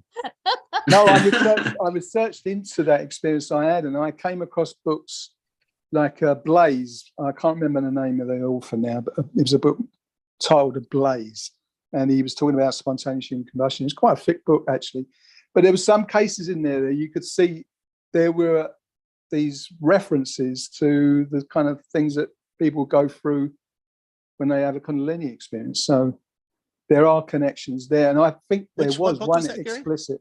It's called A Blaze. A Blaze. Yeah, I can't remember the author now. Jenny Randall's into the UFO phenomenon, and she made the same connections. Her and whoever she wrote the book with, and I can't remember the name of the book now, but she actually did make that connection between spontaneous human combustion and Kundalini. So, wow. Yeah, wow. Because the energy, I guess. Yeah. Why not? And I love Sacred and Salty just said, who said that T cells aren't angels anyway? I'm going to go to the Tao, right? Go, darling. The Tao is a T, isn't it? Are you saying T cells? Am I understanding this properly? Maybe I'm not here. I don't. Yeah, look, I haven't. Look, I'm just going to go on record and say that anything that is purely materialistic and scientific is like, yeah, whatever to me. I prefer the more immaterial, esoteric. But I think it was a Nufo who said the T cell. So I think he's talking about not the Tao, as in Taoism. No, he's talking about Tao, the Greek letter Tao. Oh, Tao. Okay, see, look, yeah. I don't know, but. We've lost in the modern world. We've lost that Hebraic component, or maybe we never had it. We have the child's version of that, where in a lot of the ancient cultures, a letter like pi has a whole school involved in what it means besides this letter. The Tao is an incredibly powerful symbol, and you can go to college for 100 years on just the significance of the symbol Tao. And so what you're asking, Scott, it may very well be caught up in that this is kind of a Laird Scranton thing where Egyptian hieroglyphs and Greek and a lot of the Hebraic letters are literally symbols that mean an entire education worth of things all wrapped up in this one glyph. And so you may well be onto something there that the Tao represents. Because, John always talked about the letter pi physically represented by the Egyptian pylon door, that the door in the Egyptian temple is a giant pi, and it conforms to the ratios of pi. Yeah, the letter, the Hebrew letter he, like as in, was it? The tetragrammaton. You got the he. Yeah, the yod he vav he. Yeah, that's it. Then the he symbol is like pi, like the pi symbol. Yeah. So it's called the fire, the symbol of fire. Yeah. Yeah, and as I said, those four letters are also associated with the fixed signs of the zodiac, which is encoded at Giza. So yeah, there's all these connections. I tell you, with this subject, you talk about one thing and it leads on to others. Oh, it's all associative. It's all the product of right hemisphere people who understood that wisdom is entirely held in your synaptic association. And the point of symbols, the power of symbols, is that they work the way the brain works, where wisdom does not come from having lists of bullet points. Wisdom comes from your association in between the ideas, these iconic ideas. There's a holistic view of everything as well. That comes in. Web, exactly. In fact, that experience that I had, I would say that I had a glimpse into, it was like an holistic glimpse into everything fused at one point. And a glimpse of that. And it's like I've been, all that knowledge, all the information all fused at one point. When I came away from that experience and I started my research, it's like I was gathering all that knowledge and information, and I wanted to bring it all back to that point again that I experienced, you see. Throughout the years, I've been doing where you were one with everything. Imagine because all the venereal diseases you'd have when you came. Yeah, well, that's what people say. They say that when you have the enlightenment experience, you're at one with everything. You're. It's like that fusion is happening at the center of your being, and it's like this would be the hugest point of the day. In fact, is that we are everything, and it's so boring that we. Confuse ourselves and fool ourselves. Split ourselves into millions. Yeah, like we watch TV. We watch TV just to get away from our lives for a moment. Gary, I'm so sorry. Keep going. No, it's all right, because it's led on to something else now. But one of the insights I had was that at the centers of all elementary particles or subatomic particles is a rotating kind of or oscillating black hole, white hole. Yeah, and that's what keeps everything balanced, because it's not pushing all the energy out. And all the energy is not being sucked in. This is what you said to Jack Safarti that impressed him so much that he invited you to join his group. Your insight. Well, one of the things that we were talking about, and I said to Jack, I've had this insight into, mini black hole white holes at the center of elementary particles, and he said, well, we've got an equation. We've been working on that, and I've got an equation for it, that kind of thing, and that I think. If you have this, it's enlightenment experience. If say your consciousness goes into just one of those centers, you're at the center of every subatomic particle in the universe, because they're all the same center there. So that's how you have this impression, or that everything is one at one point. So. Because if people all those do holograms, I think people who do holography will really understand what you're saying. That each tiny piece contains the whole. Where the spectrum grows out and goes out. Fractals. It's a fractal thing. Yeah. If all centers of subatomic particles are the same one center, they're all non-thing. Yeah. Then if your consciousness was to be able to reduce down to one center, one subatomic particle, you'd be in the center of all of them. Well, is that kind of where the teaching is about, like being in your heart center, because the heart kind of functions that way, right? It's like a binary where it's on and off, and so it's like what's that thing where like I can't remember who it was, but he talks about how the heart's not a pump, the heart's a place between like on and off. It's open and closed. Exactly, and the friction between yes and no, and that's one. Wow. It's the friction between yes and no. So it's that neutral point again. See, where energy is being spread out, or it's been pushed out, spread out, and then the same. It's like the breathing, in and out breathing. Yeah. Everything's at every point in the universe. There's this kind of oscillation of energy being pushed out and being sucked back. I don't know, Gary. That sounds much more like my dates when I was 17. The place between yes and no. It's like no, yes, no, yes, no, yes, no, yes, no, So, yes, okay. Yeah, right. So when you think about that process going on at every point in the universe or every point in reality, then it's the same thing. It's the opposites. It's it's positive, negative, and isn't that it, point. darling? I'll tell you one of the best stories I ever heard, and we have to get Lon on to talk about this. Lon Milo Duquette is, for those of you that don't know him, he is a magician, and he is in season 1, and I think he's in all the seasons of Magical Egypt. Anyway, Yeah. I had a blessing to go and actually talk with him very, very shortly after he had, we would call it a Kundalini experience. He would call it an episode with his anyway, I won't even say that. I'll just say it was a Kundalini kind of episode. And Yeah. it came on when he was watching 2 people doing the tango.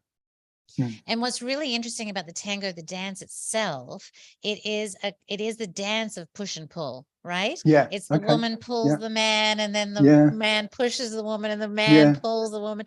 And so it was, he saw this dance fully for what it really is, this dance between pushing and pulling, between the 2 energies, the sacred masculine and the sacred feminine.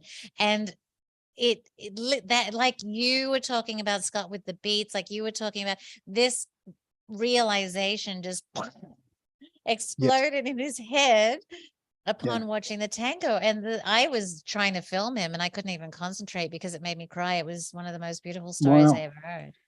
Yeah, everything's going through this kind of, it's a threefold process actually, because it's like creation and destruction, but there's a point where both creation and destruction at one point, do you see what I mean? And there's creation, and then everything being pulled back into that point is destruction. So when I say threefold, you know, you said about that article you saw of mine on Script, yeah? Yes, and I didn't even my know God, that's amazing, darling. I am going to have to post it for people, because this thing is like golden, absolutely golden. I'm going to put it in the text for people. I didn't even know it was published on Script. So whoever, someone must have you taken didn't do my it. article Somebody did it for you, darling. Yes. But I wasn't aware of it. And anyway, that article was called Free Rays. Yeah. So with what I was talking about, it actually was an extension of what other articles I was writing. And it was about, you know, the pineal, the pituitary, and the thalamus being this kind of triad, you know, this trinity. And that's the same. That's what I'm talking about with the positive and negative and the neutral. So, you know, it's a threefold kind of process going on everywhere. So in the tango dance, Gary, where would the neutral be, darling? At the center between them. Okay, the midpoint. neutral the point. midpoint. The midpoint. Okay. Yeah. Yeah, the ancient Egyptians had a really good kind of metaphor for it, because they would see the sun come up on the eastern horizon. Oh, the Akhet. Yeah, the Akhet. Yeah, they would see the sun come up on the eastern horizon, and where it was at the point where it was neither up nor down, it was just on the horizon, halfway on the horizon. They would say that's where the horizon that opens like a doorway.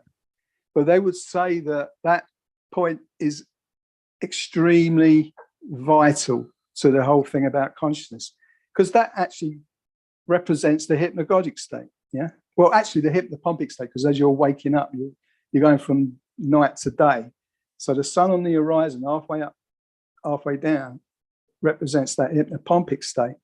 Goes over the, you know, sky, and then it sets on the western horizon, and that would be the hypnagogic state. See, so it's the same cycle with those 2 points in the cycle, and that would be the neutral point. But it's kind of, the neutral point happens when the positive phase of the cycle is crossing into the negative, and then from the negative into the positive. And you take a simple sine wave, and you've got it all there. You could actually apply the 4 psychoanalytical states of consciousness to it. You know, like the positive phase would be conscious awareness, everyday consciousness. Waking consciousness. The part of the negative phase of the cycle would be the subconscious, and the point where one phase crosses over into the other is the unconscious. But when you become consciously aware of the unconscious, you become superconscious. So we go through the same process. All the brain waves oscillating, going through the same wave cycle. But we're unconscious so many times a second, and that would be the point where one phase crosses over into the other, and back again, vice versa. But when you sustain consciousness at that point, which would be the slow waking sleeping cycle, you become super conscious. See? So you could apply the 4 psychoanalytical states of consciousness to it, which was Jung, wasn't it? Does that make sense? Gary, it makes total sense. But I want to ask you a question, darling. Okay. Is there a way that I can literally get there through the meditative state where it's kind of like I am maybe sitting up, maybe laying down, but I put my body to sleep, legs go to sleep, hips go to sleep, back go to sleep, so that like my body is fully in sleep. I mean, can we get there that same way? But your mind is attentive. Yeah, you have to sustain this kind of wakefulness.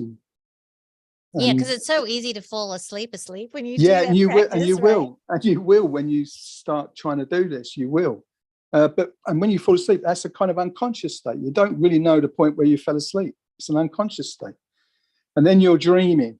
So that would be the negative phase of the cycle. But yeah, trying to remain awake at that point where you fall asleep, and if you can sustain that, then you start having these experiences. Yeah, and that's what can trigger a Kundalini awakening. Yeah. So I think we've just had the best comment in the comments. Which was? Can you read them? 42 secret herbs and spices in Kentucky Fried Chicken. They were talking about the significance of the number 42. I can only taste 36 myself, but apparently there's 42. All right, that was awesome, Gary. Absolutely amazing. Okay, actually, I have another point. Anulfo, last time we did one of these talks, we were talking about the hum, right? The sound. And Anulfo said the Kundalini sound that are in the YouTubes that we talked about. Oh, maybe it's not us. The 42 hertz thing, the sounds, when you play those sounds and everybody's like, oh, these are the Kundalini sounds. Binaural beats. They don't, yes, or binaural beats or the sounds or whatever. They don't work for him. No. And, does anybody want to speak to that? I do have formulas don't work. Hey, Jafar. Yeah. Jafar's here. Yes, formulas don't work. That was the point. My girlfriend she utilizes these tuning fork things with sounds for certain healing modalities. And if you get the book on the, they like use 432 for this, 732 for this, 277 for this. But the point is that does not work. It is kind of a combination of the sound and yourself, right? And the intention. So it's like Gary was saying, it's a triad situation, and you need to have intuition and discernment to actually get there. So just some YouTube video that says 427 doesn't take in account your attention or your own vibration. It may be the materials at the building you're in. It may be the electrical wiring in your building that's making a Faraday cage around you. And it may turn out that you're just never going to have that experience. There seems to be some relationship between works that you've done in a previous life and your ability to connect to that. I don't know how much I buy into the idea that some people are new incarnations and some people are old. And I don't know why there are some people who are perfectly good, chaste, pure, earnest people who will never have a Kundalini experience. And they try their whole lives. And then so many who didn't even know what it was have them.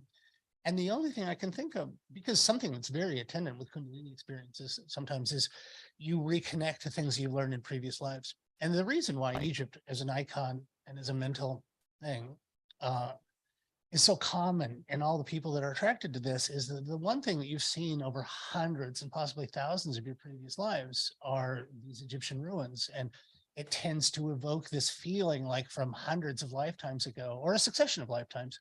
If you've been attracted to the mysteries over a number of lifetimes, you're going to recognize these icons and it's going to make you remember that this was the number one concern in my previous life and maybe 200 or 300 before that.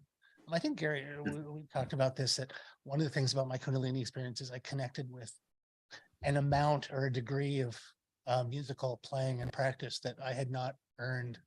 I don't work that hard to be able to earn, but it was like I'd reconnected with many lifetimes worth of effort and learning and understanding and anamnesis, that's called, the idea that you recognize things from previous lives. Yeah, I was going to I'm reminded of something. When you're talking about the electricity kind of connection, you could say that when I was saying that the energy is going up and down your spine all the time, this kind of autonomous process, You could liken that to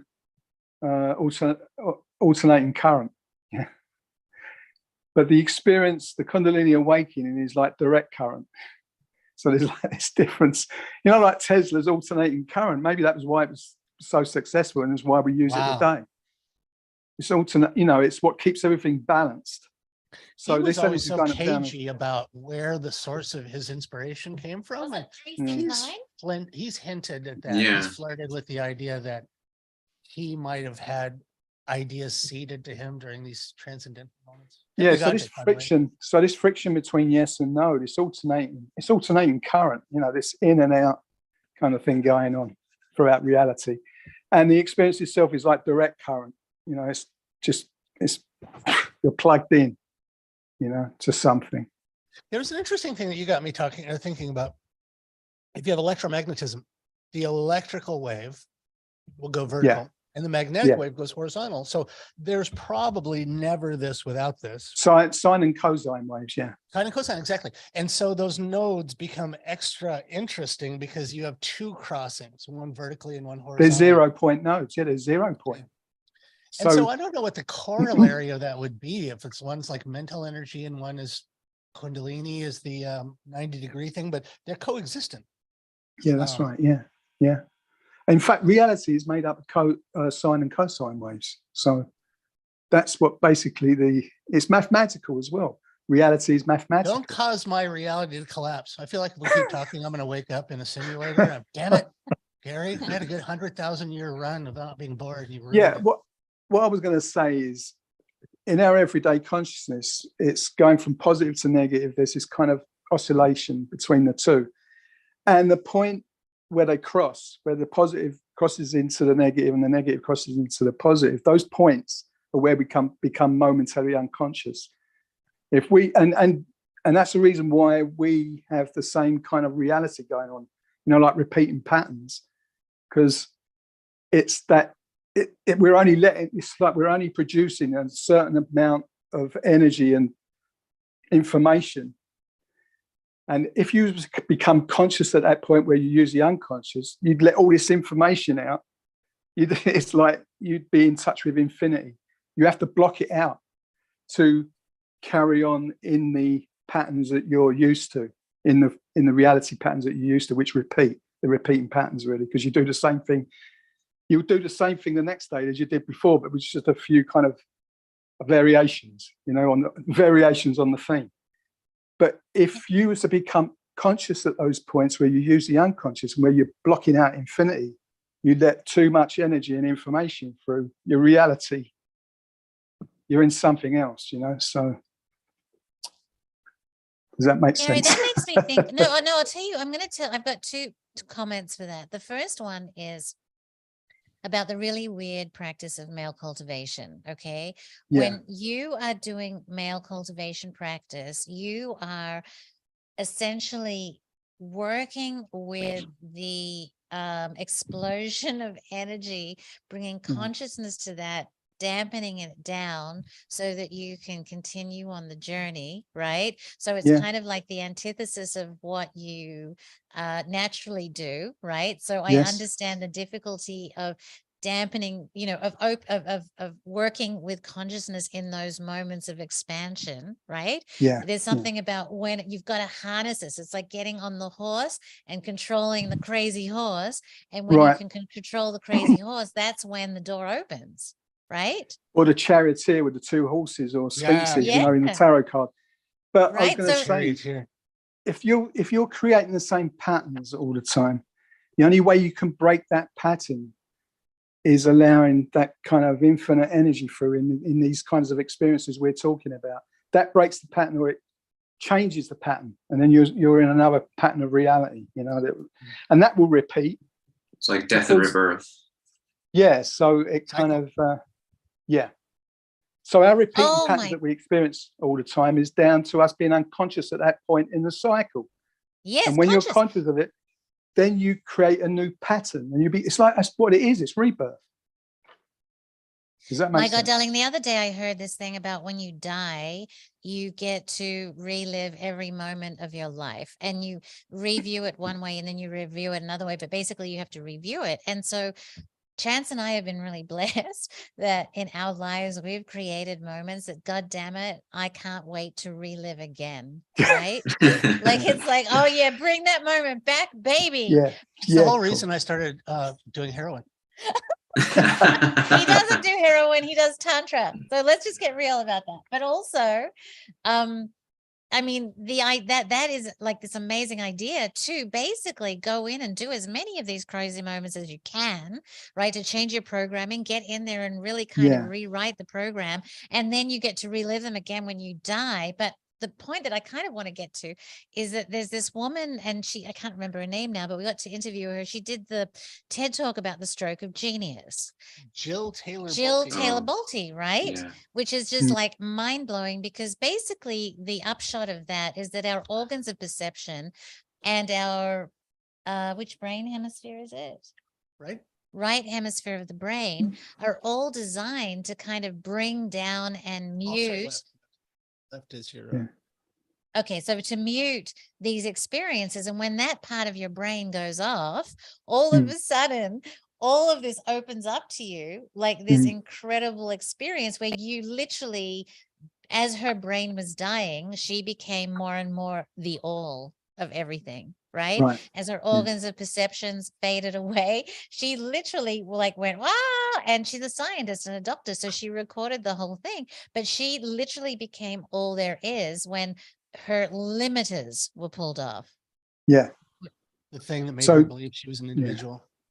Yeah. Let me just address something that somebody just typed here. I'm sorry to wedge in here. This is a really good comment. I've been practicing celibacy for a long time now, 2 years, but I relapsed 20 days ago and it feels like game over. It is hilarious to hear JJ Simple talk about this. There's a whole thing that he says that I'm not going to do it. I do it because it drink yogurt. Bugs Vanese. So I bring it up just to make her laugh when we're in the car. That's not even getting to that. I love JJ. JJ's a great friend of mine. You just shouldn't speak freely around me if you don't want to be mocked later behind your back. No, connotation, the many connotations that this experience has with sex, with the sex act. So it's sex related. So interrelated. It is. Go ahead, Gary. I'm sorry. No, I'm just saying that what we've been talking about is the processes. It's the same process, really, that happens in sexual coitus, that produces the same circuitry. You're creating a new pattern. You're creating another pattern. You're creating a human being through that fusion of the two, the fusion of the opposites. The energy that goes into creating a life, if you don't use it for that and you redirect it towards yourself. I'm a advocate of Mantak and the Eastern male cultivation thing.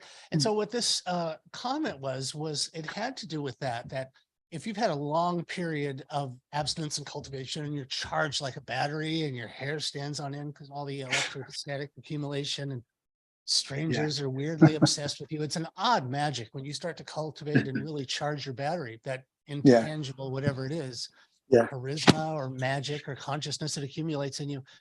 Other people, anyway, well, forget about other people.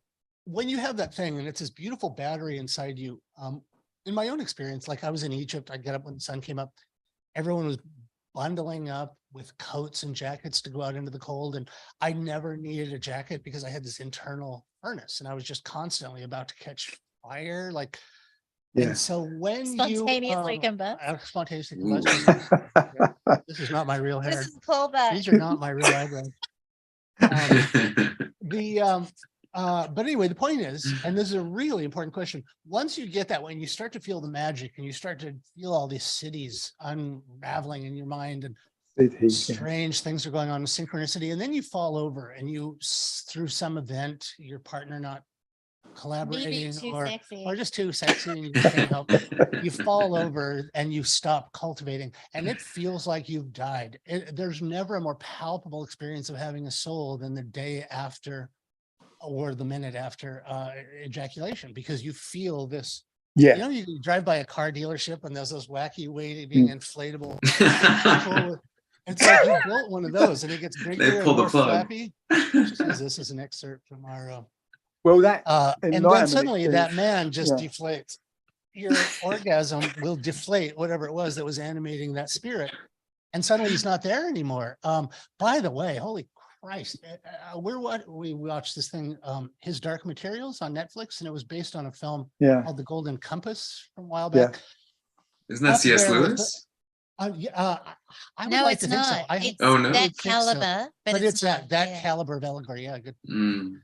But the point, everyone should see The Golden Compass first and then watch His Dark Materials, because the premise is, and it is a metaphor that'll give you goosebumps how apt it is for what we're currently living through. But in the film, the premise of this allegory is someone who is evil, the New World Order or something to that effect, develops a machine that can sever people from their spirit animal, which is basically saying we mechanically can separate you from your soul. So whether it's through vaccines, whether it's from television, whether it's from getting in aluminum cans and propelling your body around, our society is full of mechanisms, chemical, societal, ideological, and mechanical, that separate you from your higher self. And in this movie, it is the premise of this thing is, where does me as a human stop, and where does my spiritual aspect take over? So in this film, it was represented as a spirit animal, but in the film, this technology separates you from your spirit animal. So the most chilling thing of all is what happens when you're removed from your spirit animal, and suddenly everything that you think is you, your beauty and your tendency towards joy and beauty and your ability to appreciate humor and spontaneously create, all go away. And you become a zombie. And I think we all know people who that's happened to, but it's chilling that whole movie seems to be, well, it is a fantastic analogy. It's an for analogy what of what's happens happening when today. you're cultivating and then you Yeah. fall off the wagon, and suddenly you're palpably aware of the missing, the absence of presence of your friend and constant companion. But It can may I be the say- Ka in Egypt. In Egypt, they're quite specific about how many yous there are in your body. So you have the Ka and the Ba and the I body. just did a thing on that. All right. Well, I did a video on that. If everybody wants to know about your anatomy, it's on YouTube. It's the video before this, and it literally outlines your esoteric anatomy. I'll have to watch that. Yes, you need to watch that. But go ahead. Okay. Well, No, I was going to. Yeah, go on with this. No, go. You go, Gary, and then I'll go. But I mean, do you want to finish I just wanted to say there's a bar and a car. All right, Gary, you go. Oh, no, I said this in response to somebody who asked a question. So you've stumbled on a really important question. If you have 2 years under your belt and then you fall off, it feels like your life is over. So all I can tell you is appreciate and live in that loss and understand what it is you've lost, and it'll give you more resolve next time. That you literally have to build yourself. It's like having a stroke. You have to rebuild your body. My friend Laird had a stroke and lost all his songs. He was a guitar player. He was like Simon and Garfunkel with his wife. He had a stroke and he lost all his songs, and he had to relearn everything. And when you fall off of an extended period of cultivation, it can feel like you've lost everything special. The universe has literally lost its magic, and it sucks. And it's going to suck for 3 or 4 more months until you build that mojo back. You've done it. It starts after day 11. Just start noticing that at day 11, which it sounds like you're very close to, it starts coming back, and it's a little pea-sized thing, and it'll continue to grow. Your soul grows.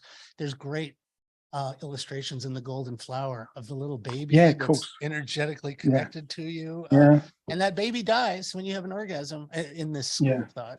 Not everybody believes this, but that spiritual entity, which is, speaking of hints in the Bible, this is the virgin birth. This is the actual virgin birth. You birth a baby without ever having sex, specifically birth a baby by not having sex in this way of looking at things. And the baby you birth is your higher self, which the Hebrews call the Merkaba. It's your spaceship that you move into after your meat wagon dies. Yeah. So let Gary go. No, I was going to say that. And then I'm going to go. Mostly the myths are just metaphors, the symbolism for this experience, But the Highlander films. Remember the Highlander films? Yes, I love those. The quickening, the quickening. The quickening they have. That's kind of like an allusion to Kundalini, or I should say, a reference to that energy. And they behead each other, don't they? And they've got to be the one. The one. Well, it's like the sperm, isn't it? The head breaks off the sperm. When the sperm enters the ovum, the head breaks off and it becomes the source center. It becomes the what do you call it? Zygote. Yeah. And that's actually the thalamus, isn't it? The thalamus is what forms first. I learned that from the Temple of becomes the Man. nucleus, the From head- the Temple the of head- Man starts at the thalamus and grows Yeah. outward. And the head of the sperm. stages of embryonic growth. Sorry. Okay. The head of the sperm becomes the nucleus in the egg. That's what grows. So this thing about the one, like Neo in the Matrix, one, it's an anagram for one. And wow. and you remember, I don't know, I'm trying to think what they're called now, but I did an article that, have you ever seen those kind of religious images of, I'm trying to think a name now, but she holds this kind of fabric in front of her womb of the head of Jesus. Have you ever seen those? Wow. But it's in where a womb is. Yeah. So it's the head of Jesus in the womb. Wow. And of course, you've got John the Baptist. She dances the 7 vows and she asks for the head of John the Baptist, and it's on a Solomon. platter, a round platter that's like the womb. His head is in the womb. So what we're talking about is this kind of reproduction process, but it's associated with Kundalini as well. So it's this kind of who's the one, the one who changes reality. Is what I'm this saying? the lesson of the Vesica Pisces then? Yeah, because of course. this Yeah. This is like what the light, it comes back to the candle again. That light is the if it's the thalamus, that's the first thing to form when you have what is it? Cellular mitosis and binary numbers. Yeah.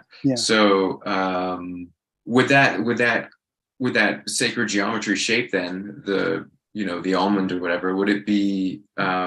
Would that be the thalamus? Would it be representative of the thalamus then? Yeah, but the whole kind of Vesica Pisces symbolism is like the hypnagogic state, because you've got the two opposites, the two circles, and you've got where the oval is.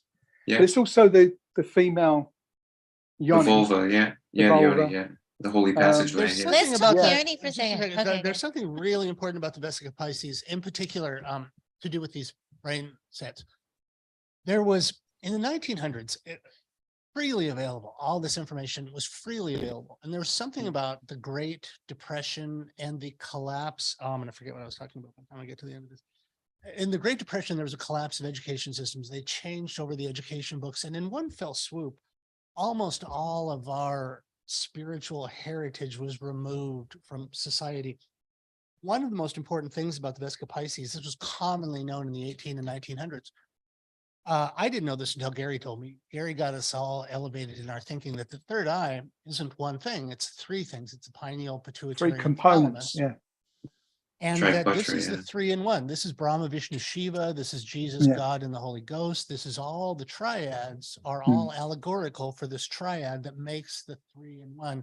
That is the opening of the third eye. So what's interesting about this and how it relates to the Vesica Pisces, in the 1800s, this is fairly commonly known. We knew a bunch of people in Los Angeles that were direct students of Manly P. Hall, and they're related to the Theosophical Society. And so had we not known this woman, Georgia Lampert, we might never have known this, but Vanese actually submitted herself to the Esoteric Anatomy class.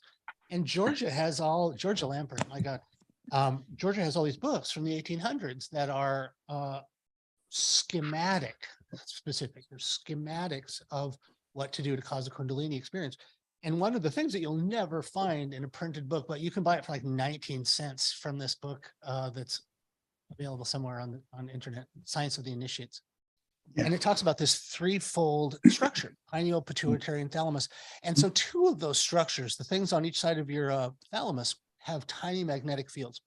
And through this active, focused work, you eventually grow the magnetic fields of both of these things until they start to overlap. And when they overlap in this shape that is curiously like the Vesica Pisces, So your third eye that's comes awake. So it's the overlapping of the two magnetic fields of your pituitary. I'm saying Gary material. I'm going to the chemical wedding. No, but you said it was Georgia material. Oh, And yeah, I no, Georgia. checked. Well, like the reason we've all brought pieces of the puzzle to this, and the reason that it all synergized for us, is that we all have these weird random bits of the puzzle, and when we brought them all together, as like the animation I've made about this event, these puzzle pieces fit together. So it was Georgia. It was Gary that got me started, but it was Georgia and the things that Vanese found out in this class.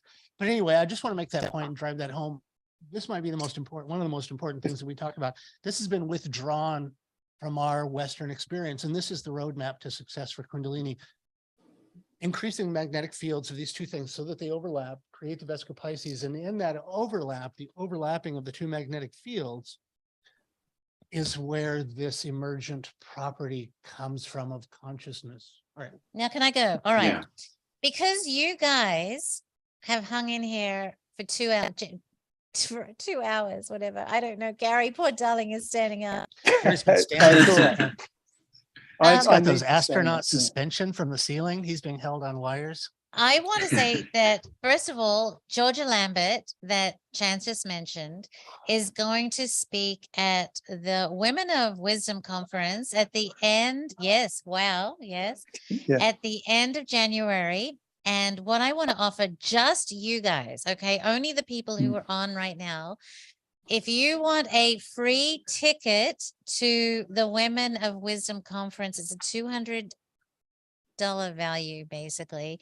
Send me an email to Vanese at Magical Egypt and say the word Kundalini, so I know that you've been listening, and I will give you a free ticket to this. I'm speaking, Georgia Lambert is speaking, Gary's, I'm not going to say better half because Gary's pretty friggin' rock star, but Gary's other half, Heather Osborn, is going to be speaking at this conference as well. So send me an email and I will get you a free ticket to this. But one of the things that Heather and I are going to be talking about is there is a book called the Magdalene Manuscript, and it is relevant to the discussion that Sid and Sacred and Salty have been having in the chat, and it has to do with the idea of celibacy. Now, Tom Kenyon wrote a channeled work that is apparently the channeled work of Mary Magdalene. And I won't go into the long story now, but I have reason to believe that there is veracity to the work that he channeled. And both Heather and I are absolutely fascinated with this work. And also another woman by the name of Joanna, I'm not even going to pronounce her name, but she just did a book called The Other Goddess, which is just like, wow.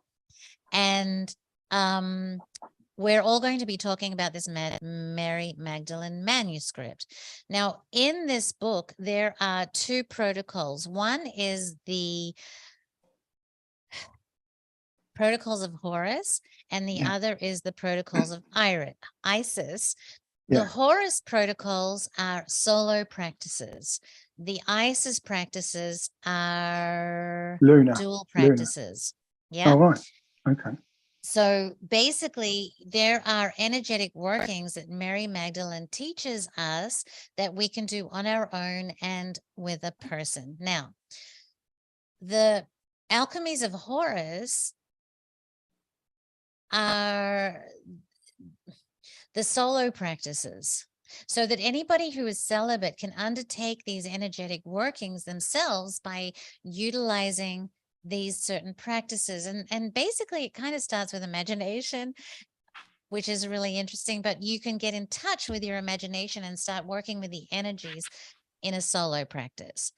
The protocols of Isis are things that you can do together, but I can also say, as being in a couple with somebody, there are times when you are engaged with another person and yet that person may not be doing the protocols themselves. So you can be still doing the protocols of Osiris while you're engaged with another person. So you can have celibacy while you're in a couple. You can have celibacy while you're with yourself. You can even have the alchemies of Isis when you're celibate, because you're working with the male and female alchemies, right? So I would stop with these definitions because unless they help you, but you have male and female energies within yourself. You can be in a couple and still work solo. There's the myriad of spectrum of things that you can be doing is so incredibly huge. Right. As long as you're working with the energies, you're going to be furthering yourself in these regards. And so if you want to learn about this, send me an email. We'll get you a free ticket to the conference. But I also want to say my personal experience of living. We have a series of 8mm films that are available too. They're the red sessions, the blue sessions, the black sessions for $99.99. This is when we were younger. And Yeah, we actually look good in those you days. do not want to see us now.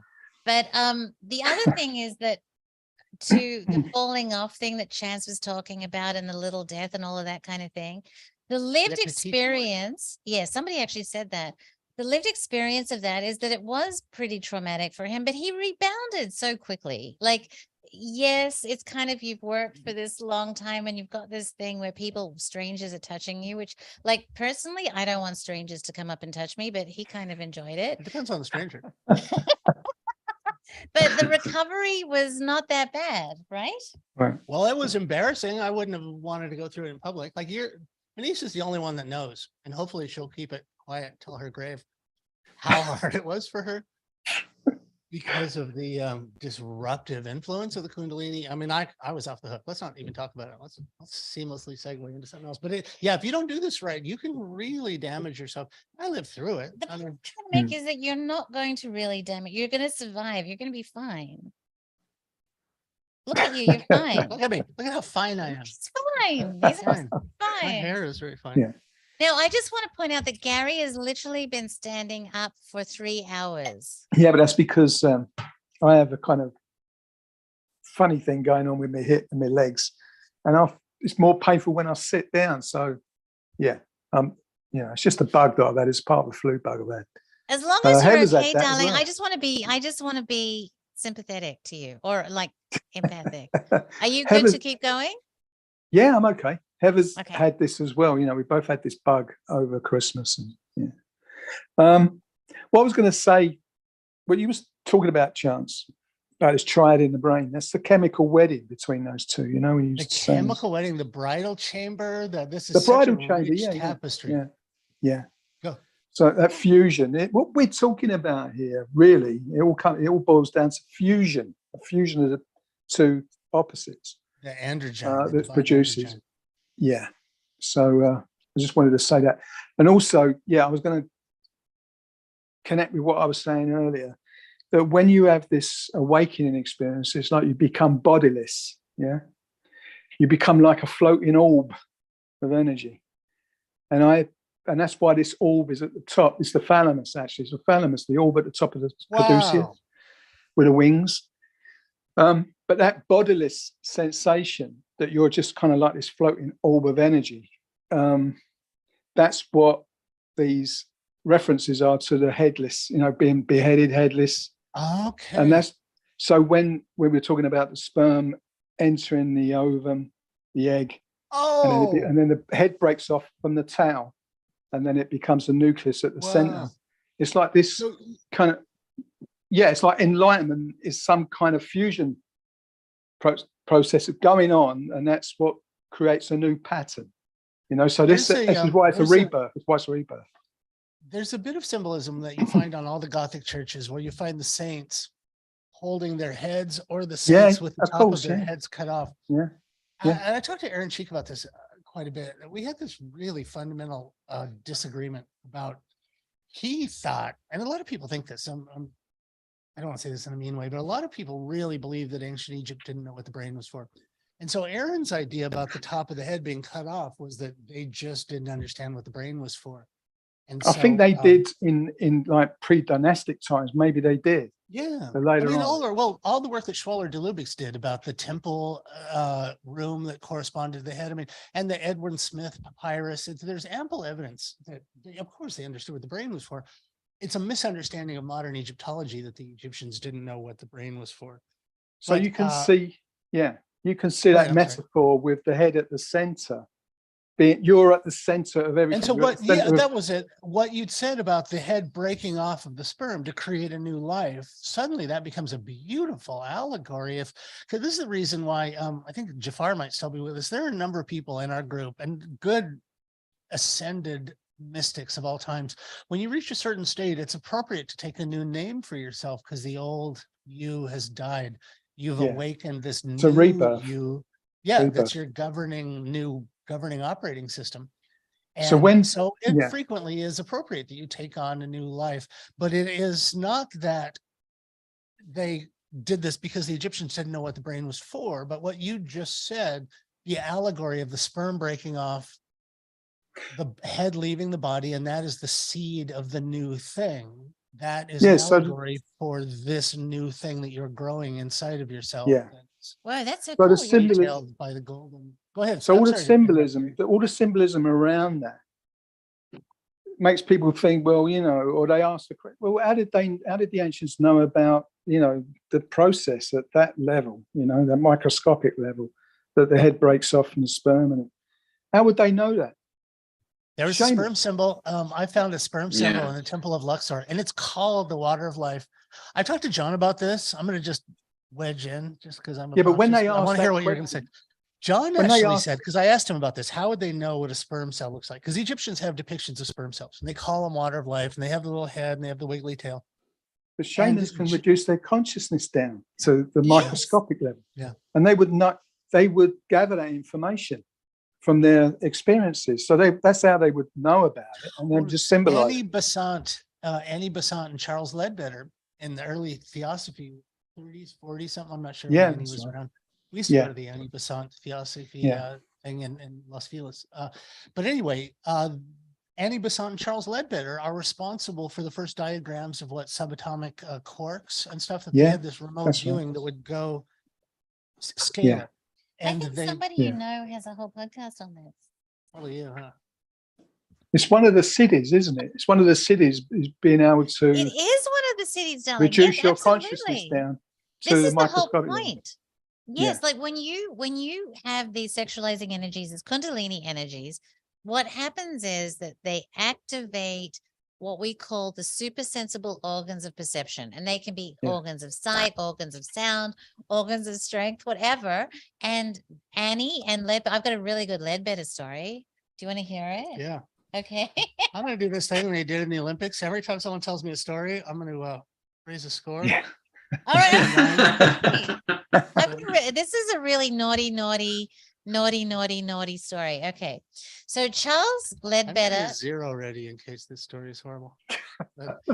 Charles Ledbetter was a anthroposophist, and a huge pedo. Well, he was a pedophile as well. Yeah, that's pedo. Here's the point. Ruining your story. He's ruining my story, and he wasn't a pedo. What he understood is, we're going to go back to Ingo Swann. We're going to go back to sexualizing energies, and we're going to go back into the Victorian era. And so what Charles Ledbetter was doing was teaching a circle. He acknowledged that female sexual energy and male sexual energy were two different kinds of energies.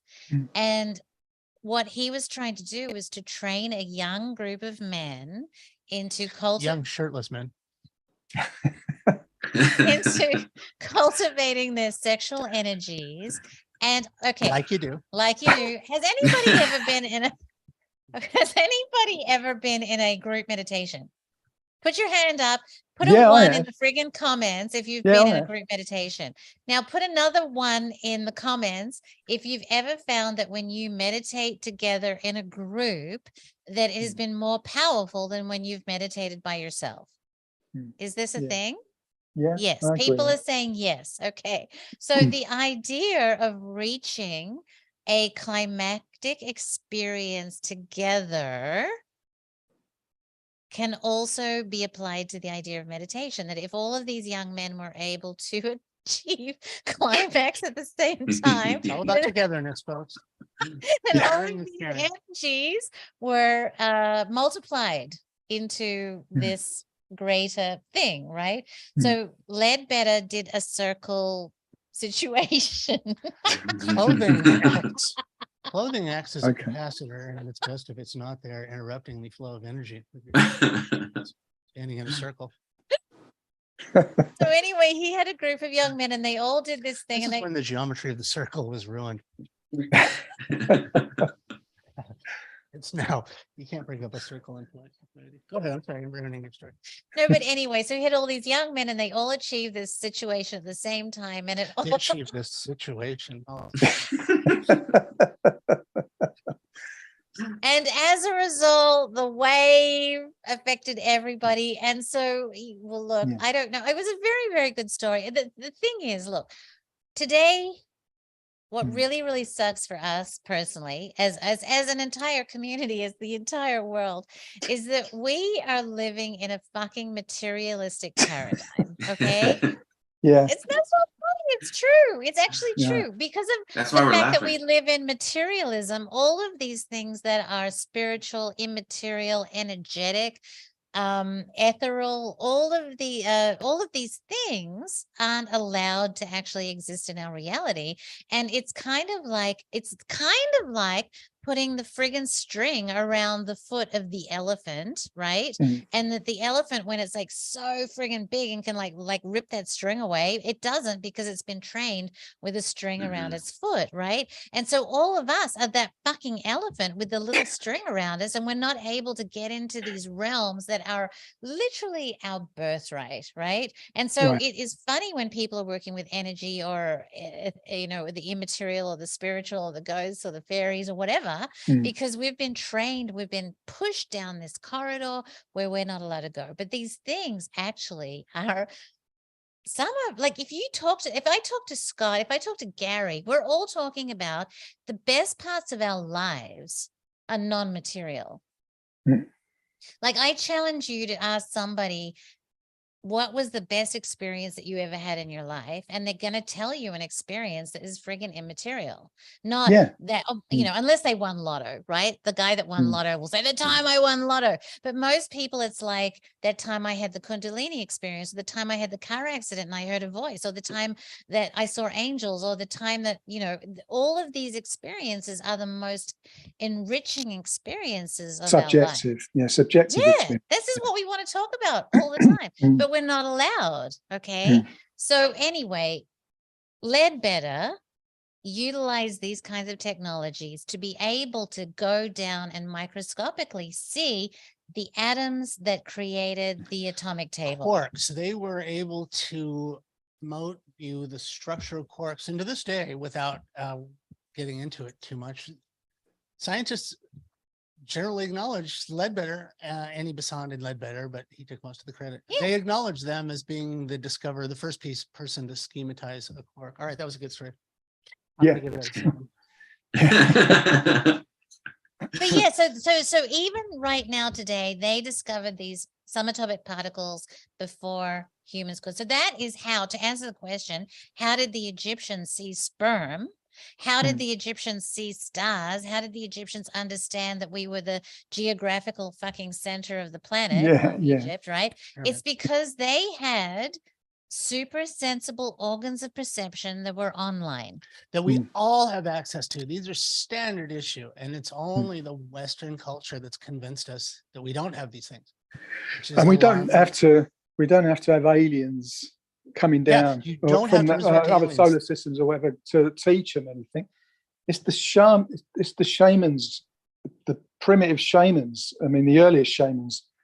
They were gathering. Gary, the coolest thing I've ever heard was the gate of distance. When you said the gate of distance, it's enigmatic, isn't it? In your mind, there's a gate of distance. I'm just assuming everyone's seen the show, but the Gary Zulus, does this whole bit in season 2 about this thing in your head that is the gate of distance, and if you know how to use it, it's a door that projects you. That's what I was saying about the horizon. They said the horizon opens up like a doorway, into this other spiritual realm. But yeah, they call that the gate of distance, even though it's the gateway in your mind. You don't need the Wright brothers. Don't need no Wright brothers to access your gate of distance. No, but I was going to say that one of the first books, in fact, the first book I'd written about the 7 levels of energy that are associated with the feminine, because, you know, they would, I don't know whether you've seen these indigenous, I think in Africa, they mark out this circle on the ground, and it's got 7 concentric rings to it, 7 levels. And they call that the mother, they call that the world, they don't actually call it the world mother, but it's associated with the female, the feminine, that it's her that has the 7 levels of energy to the center. And the male energy is on the periphery, always on the periphery, on the surface. You know, everything hangs out with a male, you know, you can see it. You see what the male is all about, but with the female, it's all hidden inside, yeah? So they would say that the concentric levels are the subconscious levels into the center. That's how the right brain is associated with that midpoint as well. You have to have the wisdom of the right brain, the feminine, get into the center. So that's what the male energy is on the surface. And is that what they mean when they say death by Mau? Yeah, maybe. I'm saying that the male breaks through that into the world mother. They want to enter into the womb of the world mother. And that's why you have these mounds. You know, you have these mounds, these circular mounds, because they represent the womb. And the male has to enter in to become, I don't know, spiritual, or the phoenix. Manifest, the knowledge. manifest. That's how he gains the knowledge. Yeah. So, you know what I'm reading right now, Gary? I'm reading this book by Peter Kingsley, and he's talking about this specific tradition that was sort of passed over by time. It had to do with the lair. And when Apollo was the go-to god, there was this word Kuros, which means children of Apollo, or it really means initiates. And there was this association with Apollo in this specific instance or guise where he was the lord of the lair. And the lair is like the dark spaces where animals hibernate.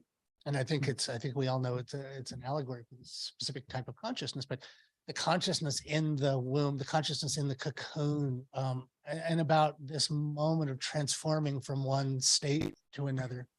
Where the initiate learns about life, sex, and death. Yeah. Yeah. And it's the male, it's usually the male initiate going into the same, because that's he wants to enter into the secrets of the feminine. Yeah. And he wants to. And that's why the womb, like the second womb in Egypt, in the mysteries, you would, if you were an initiate, you'd go underground into the catacombs and you'd spend 5 years there, which has a really interesting side effect of building up a massive overproduction of DMT because you're constantly in the dark. And so this Kuros student would go into the lair or the womb. And this is what Apollo was called, the god of the womb. The god. And there's 7 levels to it as well, which relate to the chakras. This may be another conversation, but Gary sent me over an amazing illustration. I've been in so many Egyptian tombs, and one of the coolest things about the tombs is there's a magic door in every tomb. And this door is a door within a door within a door within a door, and there's 7 of them, oddly enough. And these are the gates out of what I'm talking about. Hole in go riff on this. Yeah, what I'm talking about, I'm saying that when I was talking about the African tribes, the shamans who will have this circular pattern on the ground. It's like the door you're just talking about, these concentric rings and the 7 levels of the door. What they call them, they're fake doors, aren't they? Just false doors. But they're the doorway into the spiritual realm. I tried walking through one. And but the main point I'm trying to make is that these levels are feminine. They're to do with the subconscious, and you make your way to the unconscious at the center. And by breaking into the unconscious at the center, while staying attentive and awake, you become superconscious. So on the surface of the ring, you know, the external part in the periphery of these rings would be the conscious self. And as you make your way through the 7 levels, that'd be the subconscious. And the point of the center would be the unconscious. And when you become aware and awake of this unconscious, you become superconscious. So that's all to do with the Kundalini as well. Yeah. Gary, do you think superconscious is tapping into the collective consciousness? we're becoming more aware of it. We're becoming more awakened. Do you know what? I realized through research I was doing about the experience that only 1% of the people on the planet have the experience. So it's usually 1% at any age. It's always just 1%. Wow. That's still a lot of people. Like a drop of water that's changing the equilibrium. It's changing the equilibrium. I mean, it's bad. You get hot water and you just put a drop of cold water, then it will change. It will balance out. Or how about the tiny, tiny amount of endocrine chemical that happens when you go through puberty, and the systemic change that happens from this tiny, tiny chemical catalyst that literally changes you, from like 11 to 13, literally changes you into a different thing. It's like a lower octave. Yeah. You take how many micrograms of free LSD? And it completely changes you. Yeah. Micrograms. If we had a sponsor, I don't even know if this exists. Remember Tootsie Rolls? They had a candy outside and then a sweet, chewy center. It'd be a perfect sponsor for this episode. Yeah. I don't know if that exists. I mean, I wasn't living over here then. I wasn't living over here when they had Tootsie Rolls, but Evans told me about What's a Tootsie Roll? My whole life is making jokes that no one understands because I'm living in the wrong country. Nobody understands anything I talk about. When we were all young, we have Tootsie Rolls here. What's that? We have Tootsie Rolls here. They're still, go get them at the store. Oh, good. That's still a thing. I haven't been to my homeland in 20 years. I don't know what's a thing anymore. And the only thing people know about America is the worst stuff about us. That there's stuff that happens, like America exports all its shit, and then everyone's like, that's all they know about America is all the terrible stuff they export. The cake Tootsie Roll. There was a Tootsie Roll candy. It was like a lollipop on a stick. Lollipop. Yeah. None of this is worth taking up time for, but when you buy Tootsie Roll. I thought you were talking about some drug thing like LSD wrapped in DMT, wrapped in mushrooms, that's what I Oh my God, I have to go to my lab right now. I just had an idea that was completely mine, and I'm going to patent it's a new lollipop. All right. We're actually talking about Tootsie Roll. I'd like to apologize to everyone for this giant waste of time we've all taken you through. Let me say one thing. There was a conundrum that came up in the notes. LLDOB. Does anyone know what LLDOB stands for? No, I asked. Is it licensed something about date of birth? I have no idea. First word is lamb. It had to do with what Gary was talking about in one of the super groups Peter Gabriel was involved in. Oh, is this Peter Gabriel was with Genesis. He was in Genesis. I mean, yes, the band. Martin thing. LB, yeah. Eno, the band, Brian yes. Eno. It's the name of an album. The Lamb Lies Down on Broadway. And it's Brian Eno? Genesis. No. Peter Gabriel was part of Genesis. He's worked with Martin has all the rock stars in his head. He knows them all or something.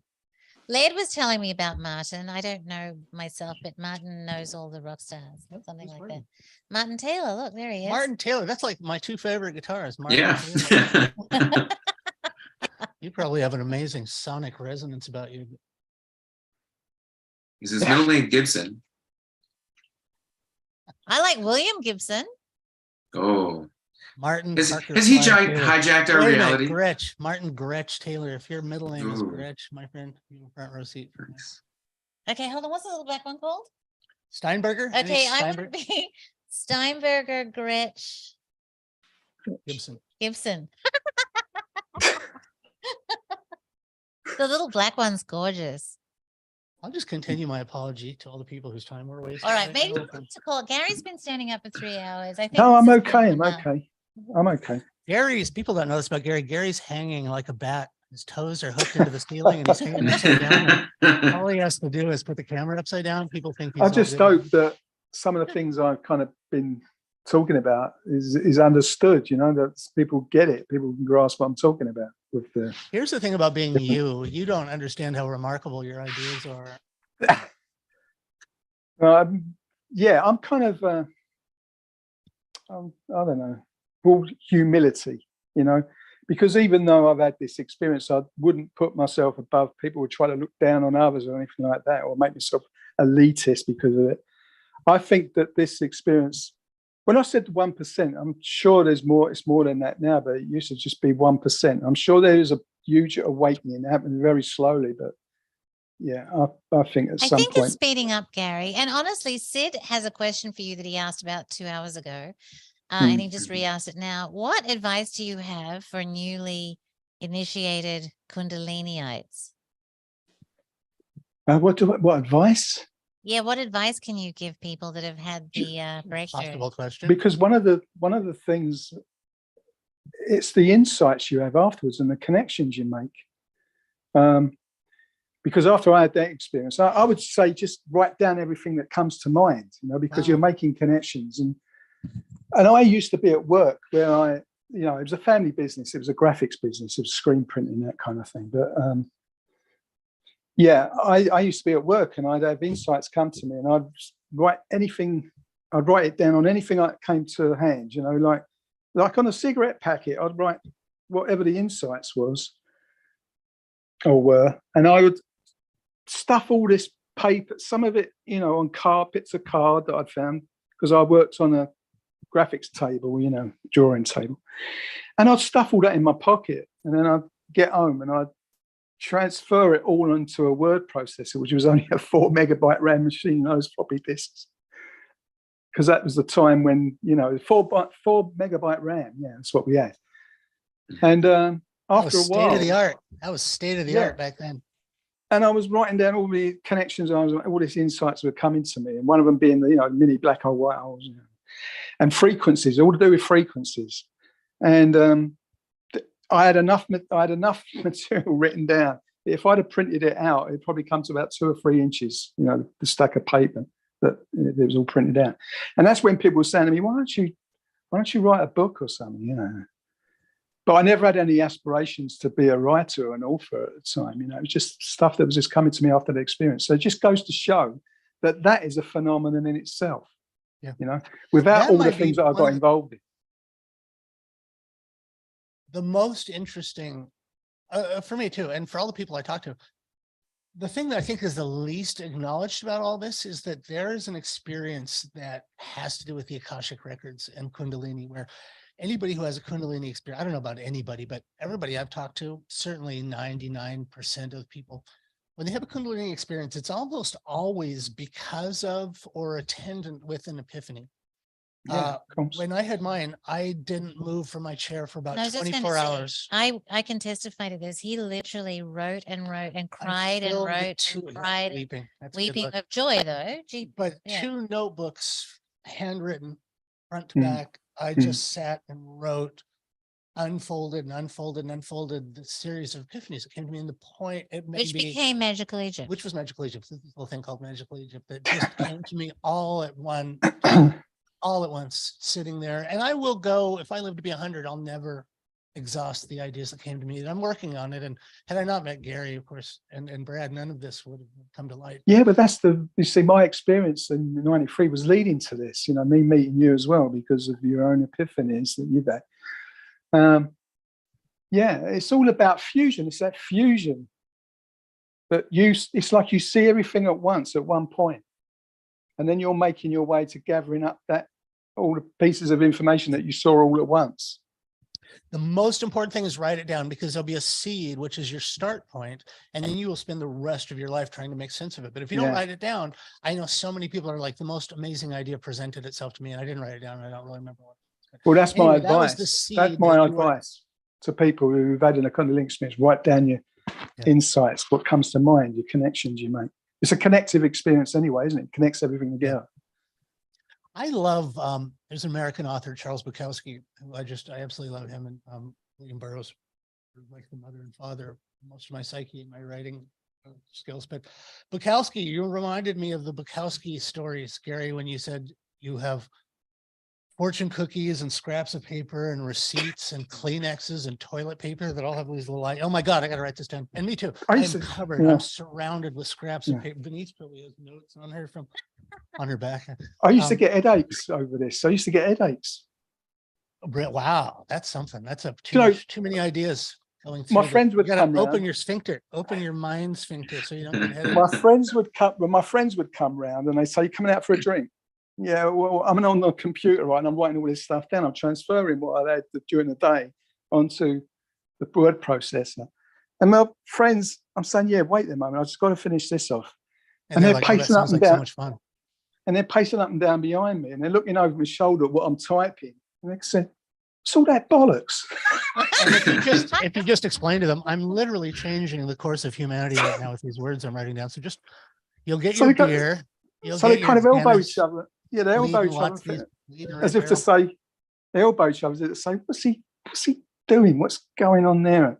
And I would say to him, look, Building in there. Is he Go building down- an exam? yeah, go down the pub and Gary, get me another around. Get question me a for beer. you. Yeah. Gary, do you know the voltage, amperage, mathematics, engineering behind the anti-gravity devices that could have been used to build the pyramids? No. This is by Michael Steinauer. Do you know, I've had those things have gone through my mind, how they built the pyramids. I don't know how they built the pyramids. I know that I've researched into it all about the pyramids. I've known the measurements of the pyramids, back to front, upside down. And I've made discoveries of myself, mathematical discoveries. And I know there's a lot of advanced mathematics that seems to have been encapsulated in the pyramid.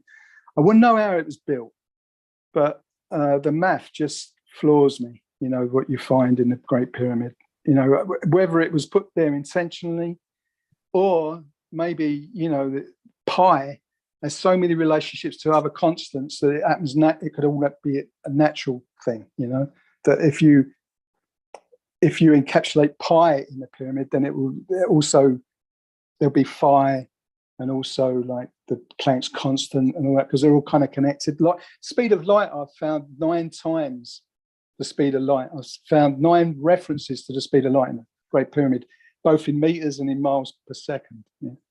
So there's a lot that's encapsulated in the Great Pyramid. It's like an encyclopedia of knowledge, like an almanac, of all kinds of things, that's in there. And as I said, when I was first looking into it, I thought that the chambers kind of lined up with the power centers in the brain, and I thought that might be a connection there. And when you look at it, it looks that way, but there's no proof of that. But you can find all what you're looking for in the Great Pyramid. Yeah. So, I mean, if I didn't know what I was talking about with the math and that, I wouldn't have been asked to contribute appendix to Robert Boval and Chandra Wickramasinghe. He's a PhD, their book. And I contributed an appendix to that on the mathematics that I'd found alone. So, Dude, yeah. that's crazy. Yeah, but a lot of the things that I'd found was a result of the code that I've been working on, the Rendlesham code. I mean, it's all connected. All the stuff, that I've kind of accumulated over the years, all the findings, this research and everything, it's all connected. Can I ask you something about the Rendlesham code, Gary? Yeah. Curious about. Yeah. So I had a lot of this stuff that happened to me in my life. I know about this because I've had weird experiences that have led me to things. And when I was a kid, I had 5 years of hanging out. This is going to sound nuts, but whatever. My parents called it an imaginary friend. And I would draw a picture of it, and it would be, typical gray. I grew up. Yeah. And like Iwas. Yeah, I was. Yeah. Oh, why does that sound so familiar? Iwas, what's that? Because you met him, because he was hanging out with you. Okay. Well, the strange thing is that this gray, I didn't when I was a kid, this didn't I grew up in the country. There was no internet, and it existed, but I didn't have it, and I had 2 channels. So X-Files wasn't around yet. I didn't know what an alien was. I was just drawing these pictures of what we call a gray, although I was drawing him with green, and he had big black eyes. And I remember the black eyes because they were my mom like Jackie Onassis, so she's big sunglasses. So that's how I remembered it. It was weird. And interestingly enough, this whole story with this gray, who his name is Freddie. I don't know why, but that's what the name was that was given to me. And those aren't his eyes. Those were because the sun is too bright here. You mean like shades? Yeah, they're shades. So they're actually shades, and because our sun is too bright. And this is Too Long Didn't Read is basically the short version is like the grays are us from the future. They've cloned themselves into the last generation. They had to break their time travel rule of not doing it to fuck up with whatever. I don't know. Yeah. Like this, I was 5 years old and I was being told all this nonsense. Wow. My parents thought I had a very active imagination. So they realized that they'd come to the end of they followed the scientific path, the material scientific path. And this is, Vanese, why I like your podcast. It blows my mind, is because this, like the first, whatever, age 5 to 10 for me is basically like, I'm the crazy person. Like you said, Gary, like whatever, we're not allowed to talk like this. So yeah. The weird thing was that they said that they came back. The reason they came back and they broke their protocol of time travel is so they could warn us. And, first question that some little silly kid asks when this is happening is, why me? And it was like, well, it's not just you. We're like, there's a whole, you don't understand what's just happened here. It's like a big picture of re-education that's happening back through multiple timelines and things like that. And I'm just like, okay, whatever. And so they're telling me all this stuff. I had, they were from the future, and they went down the path of they started genetically manipulating everything. They started, they sterilized themselves from the way that they treated, like everything we're seeing right now, they sterilized themselves through the way that they treated their crops and their body and everything. They polluted their bodies, they polluted their minds with like idolatry of science. And they went down this path where the sun, and they were at a time where the sun was dim. And until recently, I thought it was because they're from 9 billion years in the future or something like that. And the sun got dim. And so that's why they needed the covering for their eyes or whatever. But the reason why their bodies were the way they were is because they don't use their bodies anymore. They sit around, they look at screens, is what I was shown when they took me up in the spaceship or whatever you call it. Yeah, like it was weird. It was super weird. And VR, it was VR. And so they had this big giant head, these big eyes, and then this tiny emaciated little body. And I don't even think they had, I want to say that they didn't have like 5 fingers. And that's where I was like, I don't know, maybe where my parents didn't believe any of this either. But there was a lot of weirdness going on. And this whole time, they told me a bunch of things. Like I went up and down in this spaceship so many times. I had nosebleeds and earaches and basically all the symptoms of decompression. And that happened for like until I moved to the town, because I was living in the country. But what was interesting during this whole period is they told me a lot of things. When I was 5 years old, I came home and I said to my mom, we shouldn't use money on this planet. It's a tool of enslavement. And wow. yeah. And Dude, so just so you know, I've heard like this exact story from somebody else. Like I've literally heard me, maybe this exact because story. I've told some of it. I've told some of it to you, but maybe it wasn't me. I hope it's not me, because it'd be great if it were other people. I think that this is a real thing. Archetypal. Yeah, it's an archetypal story. Yeah, I was going to say that has a lot of parallels with what Jim Pennison has said. I mean, about from the future. I mean, he went under hypnosis because of his sleep disorder. Really, it wasn't anything to do with his UFO experience, and it was just to cure his sleep disorder. But because his sleep disorder was actually because of the experience anyway. But what I'm saying is, he didn't have any UFO-related hypnotists come in to try and, gather what information they could about it. They were actually doctors and therapists. So, and what came out while he was under hypnosis, and there's like 2 hours of it that's been video, because I went through it all and I transcribed it all. What came out under hypnosis was that these are from the future. These beings are from the future, and they're in trouble, and they're coming back to take chromosomes. There's chromosomes they need. So, and that's what came out under hypnosis. But Jim Pennison is kind of like, I don't know about that, I don't. He keeps an open mind about it. Well, anyway, that's what came out under it while he was under hypnosis. But Jack Sephardi says he believes that this phenomenon is post-human hybrids, AI hybrids from the future. Yeah. Post-human, AI hybrids, which means that the form that they've taken is because it's like transhumanism, some kind of transhumanist. That's exactly kind of changes going on that they've kind of applied you know, technology, and somehow it's been this kind of syncretic kind of, Sure. yeah. Well, with their biology. That's what how it was described to me, is basically because they sterilized themselves through the way that they were attempting to geomanipulate, whatever, like they're attempting to manipulate their terraform and all that kind of stuff, the world in the way that they wanted it to.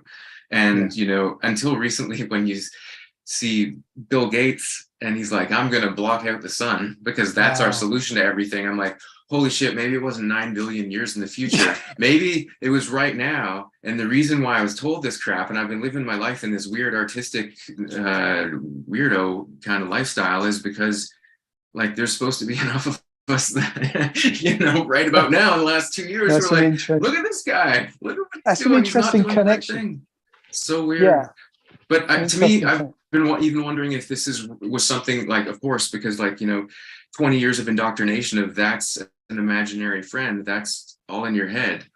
And then discovering Kundalini later, I wondered if those two things are related. And since we're talking about both things, and Rendlesham has been like, I've kind of been, it's a mild, you know, obsessive hobby of mine. I know a lot of what happened with that.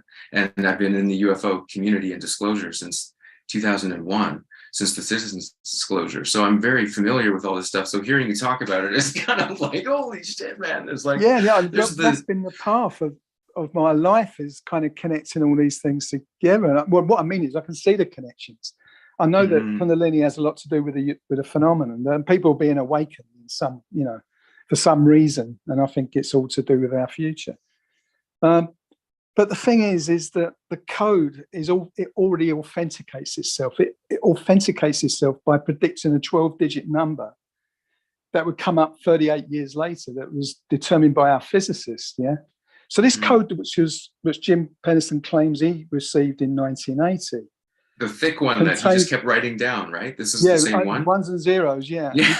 And you know, when you study this code, okay, you think to yourself, how did he? Because it's all meticulous mathematical information. Right. And I'm talking about distances at Giza. The distances themselves have got kind of significant number relation. It's all kind of like the distances have got specific numbers which are significant and are related to the precessional cycle. And then you realize, and it's pointing to this, you know, the line, there's an abstract line where the Giza pyramids are kind of aligned to in a kind of diagonal. Yeah. And that line is called the Giza diagonal.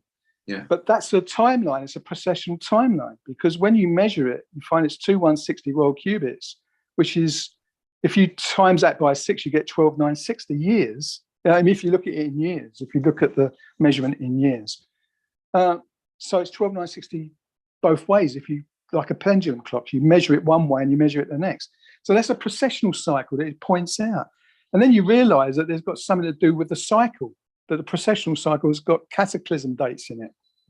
So, and it's going to be another one coming up in the future, which is why this information was sent back to now, because then we'd have enough time to maybe, I don't know, find some way of averting it, you know.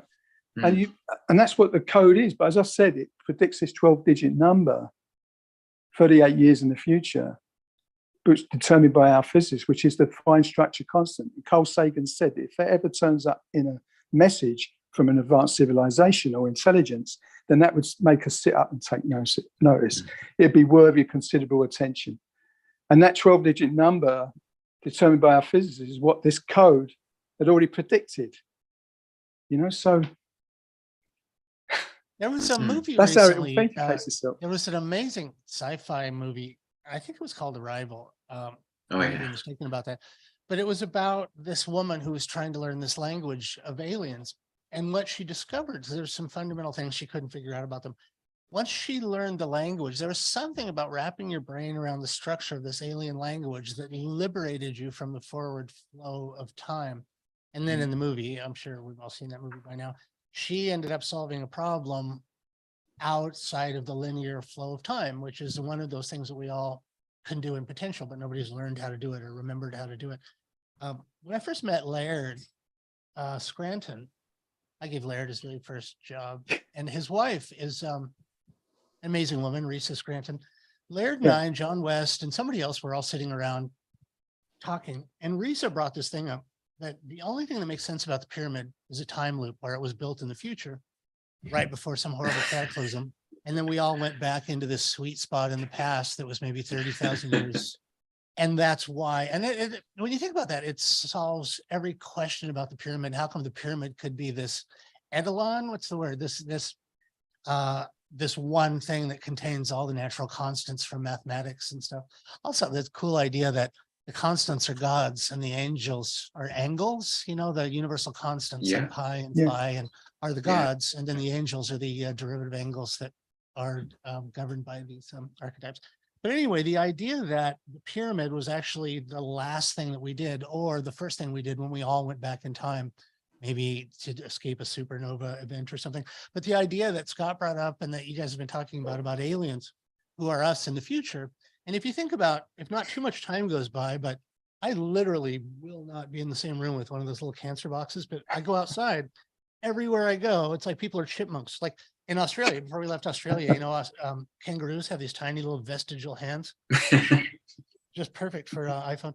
But it's us in the future, our brains are big, our eyes are big, and then possibly because all our pleasure becomes electrical and direct, we don't need mouth and nose anymore, so those become smaller. And you don't need all 4 fingers to operate a phone, you just need 3, and they're weird, those little suction cups on the ends of the alien fingers. If we evolved into a symbiotic relationship with phone, like we're going, and then there was right before this galactic cataclysm, we all went backward in time and started living in the past. It's just a funny little throwaway that it would perfectly explain all of these things. And that maybe we naturally have the capability of moving backward and forward in time. And that's one of the things the pyramid was trying to remind us of. Anyway, I would say that I have kind of thought about the pyramids having been built with information from the future, being sent back, and that shamans were able to pick it up somehow. Like interstellar. But then again, you know, the building of the pyramids is a superhuman feat. I don't know, you know, but as I said, this code, the reason it authenticates itself through this 12-digit number, okay, and it uses Giza to do it, okay, it uses the layout of Giza to do it because it's all, the pyramids are built to the phi ratio. But it uses a certain latitude that ran through Giza in 1980 because you've got to take in the slow shift of the African plate, you know, the tectonic plate. And then, you know, you find what the coordinates were back in 1980. And so it gives this 12-digit number, and that's the way the code authenticates itself. And it's proven itself mathematically. And if it's done that, then you know that the Rendlesham incident was something that was significant, something paranormally significant, because it has proven itself mathematically. But it's difficult to explain to people. I've been doing interviews where I've been trying to explain how I came to all this with the code. But it authenticates itself through that 12-digit number. And then you realize that if it's authenticated itself, then all the other things that it's telling us through mathematics has got to be true, because mathematics, you can't argue with it. You know, 2 + 2 = 4. You can't argue with that. It's the essence of truth itself.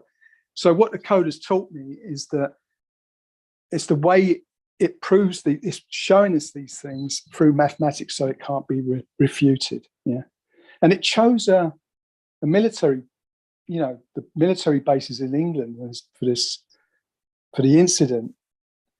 And the thing is, the code actually, what comes up in the code actually gives you the reason why it happened in 1980.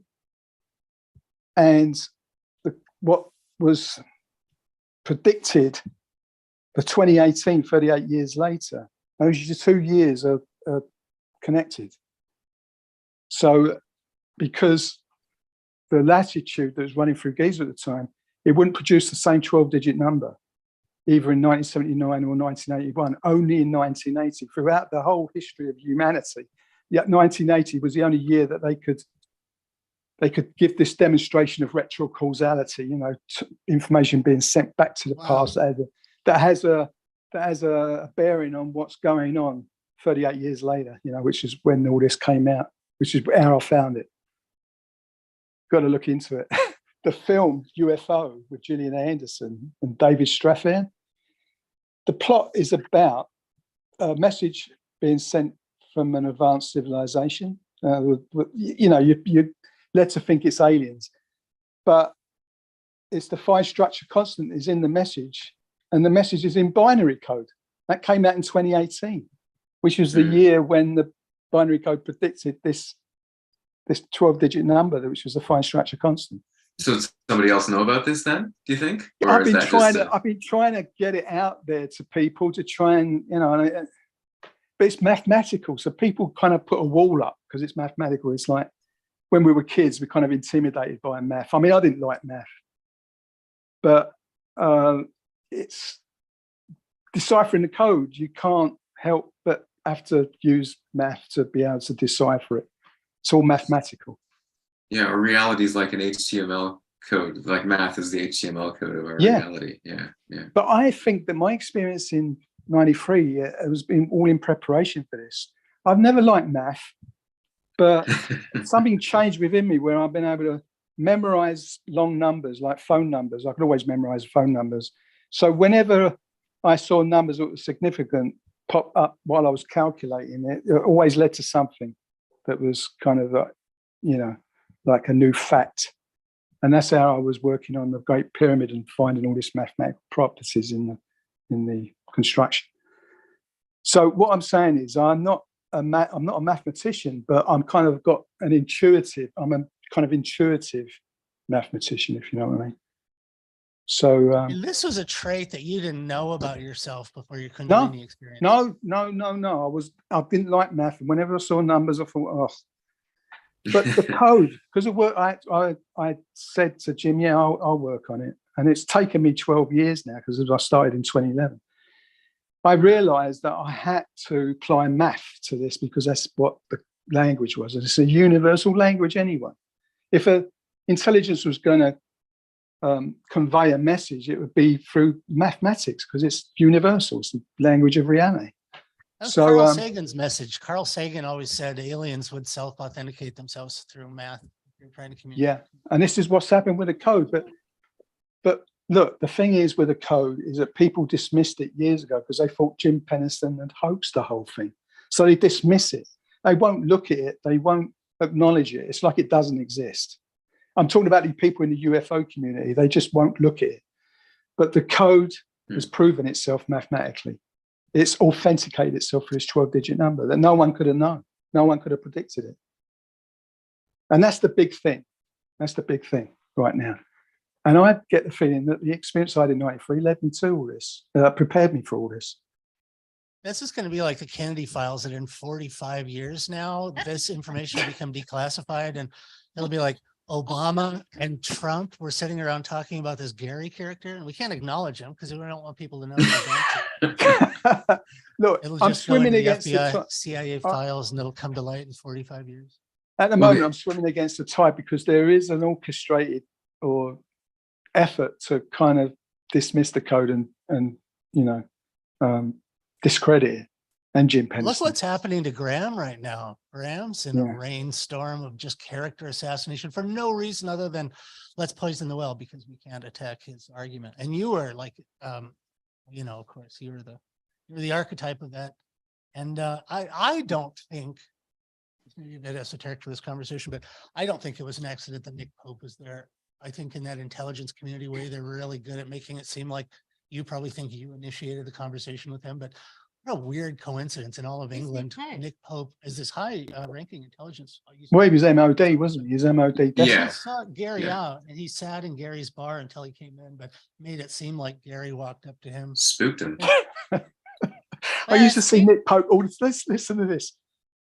We met several times in that pub, but every time I went to, because it was a craft market, it was I don't know, it was on the River Wandle. It was on the River Wandle, and the pub was on the river, and you got the craft market.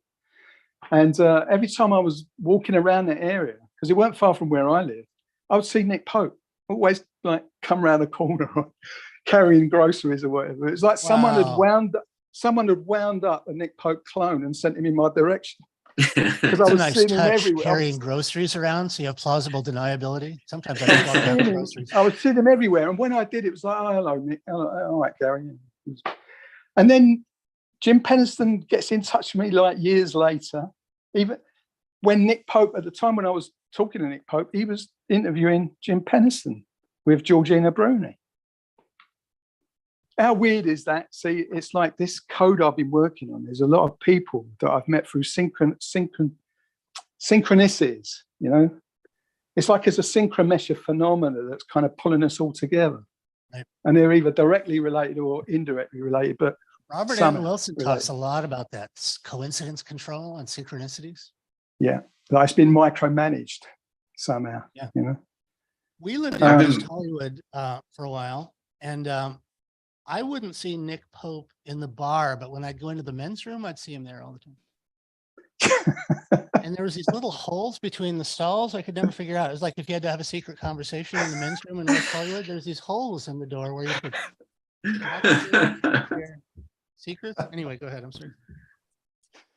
No, I just found that all kind of really interesting. And then also Jack Safadi, because he's looked into the Rendlesham incident himself now. And he says he has a form, he's worked out the formula of how these craft, you know, like those tic-tac crafts that, you know, the media is now kind of let out. Well, I mean, it's been going on for some time. Yeah. He says he has the secrets to the propulsion of those things.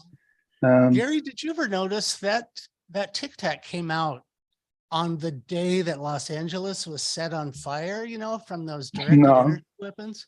That came out the day that they set Los Angeles on fire. And I was on the radio with Jimmy Church, who is like the stable leader of most questionable people on earth. I probably shouldn't.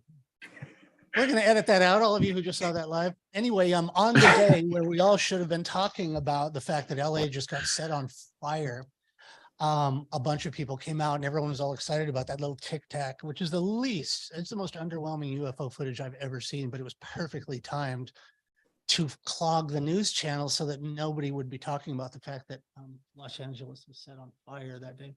I've been waiting to say that ever since that day. Wouldn't surprise me.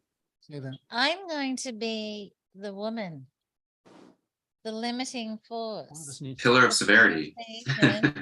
I'm going to call it because we've only been talking for 3 hours, 24 minutes. We made a grievous miscalculation in the bottle of champagne. It's been so interesting. It has indeed. So I just want to say final thoughts. Does anybody have final thoughts? Where's your timer? I have one final thought for Scott. Hold up your water glass, Scott. Oh, yeah. All right, here's the thing. You Yeah. can knock me down. You can wait. You can knock me down. You can knock me down. You can steal my car. You can drink my liquor from an old fruit jar. Anything you want to do, but what? I thought you was going to do it. Honey, lay off of them shoes. This is the words to blue suede shoes. Elvis Presley. I thought you was going to be doing a cyberspace kind of, you know, clink. Yeah, cheers. Let's do a cheers, for God's Clink. sake. Yeah, cheers. Cheers. Cheers. Cheers. Wait, where's my adrenochrome? Okay, so I just want to say to all the people who have stayed here listening for 3 hours, 22 minutes and 1 second, thank you so much. If you want a ticket to the Women of Wisdom Conference, email Vanese at magicalegypt.com, Vanese. Thank you for all the fabulous questions, guys. Thank you, Gary and Scott, for being so incredibly interesting. And we can do another one. We don't have to do it all tonight. That'd be great. That'd be great. I'm up for that. Yeah. I love you guys, by the way. I love you guys. We love you too. And the world needs to see more of Gary. The shy, retiring Gary. Gary's too humble for his own good, and people don't realize he's going to be a. I'm shy, actually. Gary is shy, and what people don't realize is all the cool stuff about the Eye of Horus, like basically all the cool stuff that you've ever seen on ancient Egypt. No joke, like literally no joke. Gary was the progenitor of that. And so Gary and I were just talking last week because Gary's website. Gary's like that guy that owns a sperm bank and then all the kids in town look exactly like him. It's true. But I just want to put this out into the universe and see if there's interest on that. I was telling Gary's website went kaput, and Gary has, 300 articles that he's written. And I said to Gary, why don't you make a Substack? Gary and let people subscribe. And like, if you guys, would you guys be interested on like the actual originating Egyptian all the articles. Kundalini stuff? Then put a 1 in the chat, and then that'll get Gary excited, and then maybe we can talk Gary into actually doing a Substack, because there is the wisdom of the ages in Gary's head. Let me tell you, people. A lot of those articles that I'll be putting out are like 20 years more than that old. You know? I know, darling, but honestly, I like found you're one. waiting for humanity to catch up. Yeah. It's like, I'm going to put this out here, and then maybe in 20 years, I've got Sugar Man syndrome myself. Anybody's ever seen that Sugar Man documentary? Gary's 10 times the Sugar Man I have, but sometimes you have a really good idea and you write it down. You're like, what is wrong with humanity? Why are usually getting this? say, and then 10 years later, and everybody gets it. I usually say to myself, I see things coming out now that they're talking about. And I thought, well, crikey, I was Yeah, you were doing that 20 years doing ago. that years ago. Yeah. Sweetie, even like our magical Egypt, I mean, people are like, oh, Joe Rogan likes magical Egypt. It's like, dude, it took Joe Rogan 20 years to get onto magical Egypt, right? Like, I mean, I don't know. Once you get over the tragic breakup of the Beatles, then you start dealing with magical Egypt. All right, Gary, we're being flooded by 1. So I say we need a Substack from you, young man, so that people can find out about the wisdom of the ages. But I want to thank you all so much. Does anybody, I mean, final comments under 3 minutes or less? Oh, that puts me out. No, we just have to do this again. We forgot to bring up Herbie Klesson had his whole Kundalini experience as a result of trauma. Let's do this next is a week. Discussion for next week. Okay, Gary, do you want to come back same time next week? Yeah, sure. All right, Scotty, do you want to come back same time next week? I love that. Thank you. Sure. All right. Yeah. Well, same time next week, we'll get on to Harvey Klesson, because I have a lot to say about that too. Thank you, all my lovelies. What a fabulous, fabulous time, Gary. Give this discussion a 9 overall. So we'll see you guys. Same bat time, same bat channel. Thank you for all the people that came and listened. We'll do it again next week. Woohoo! Thanks, everyone. Thanks, Thank you. Chance Vanese. Thanks. Scott. Thanks, Gary. Thanks, Chance Vanese. Nice to meet you, Scott. Nice to meet you too. Big fan. Bye, everyone. See ya.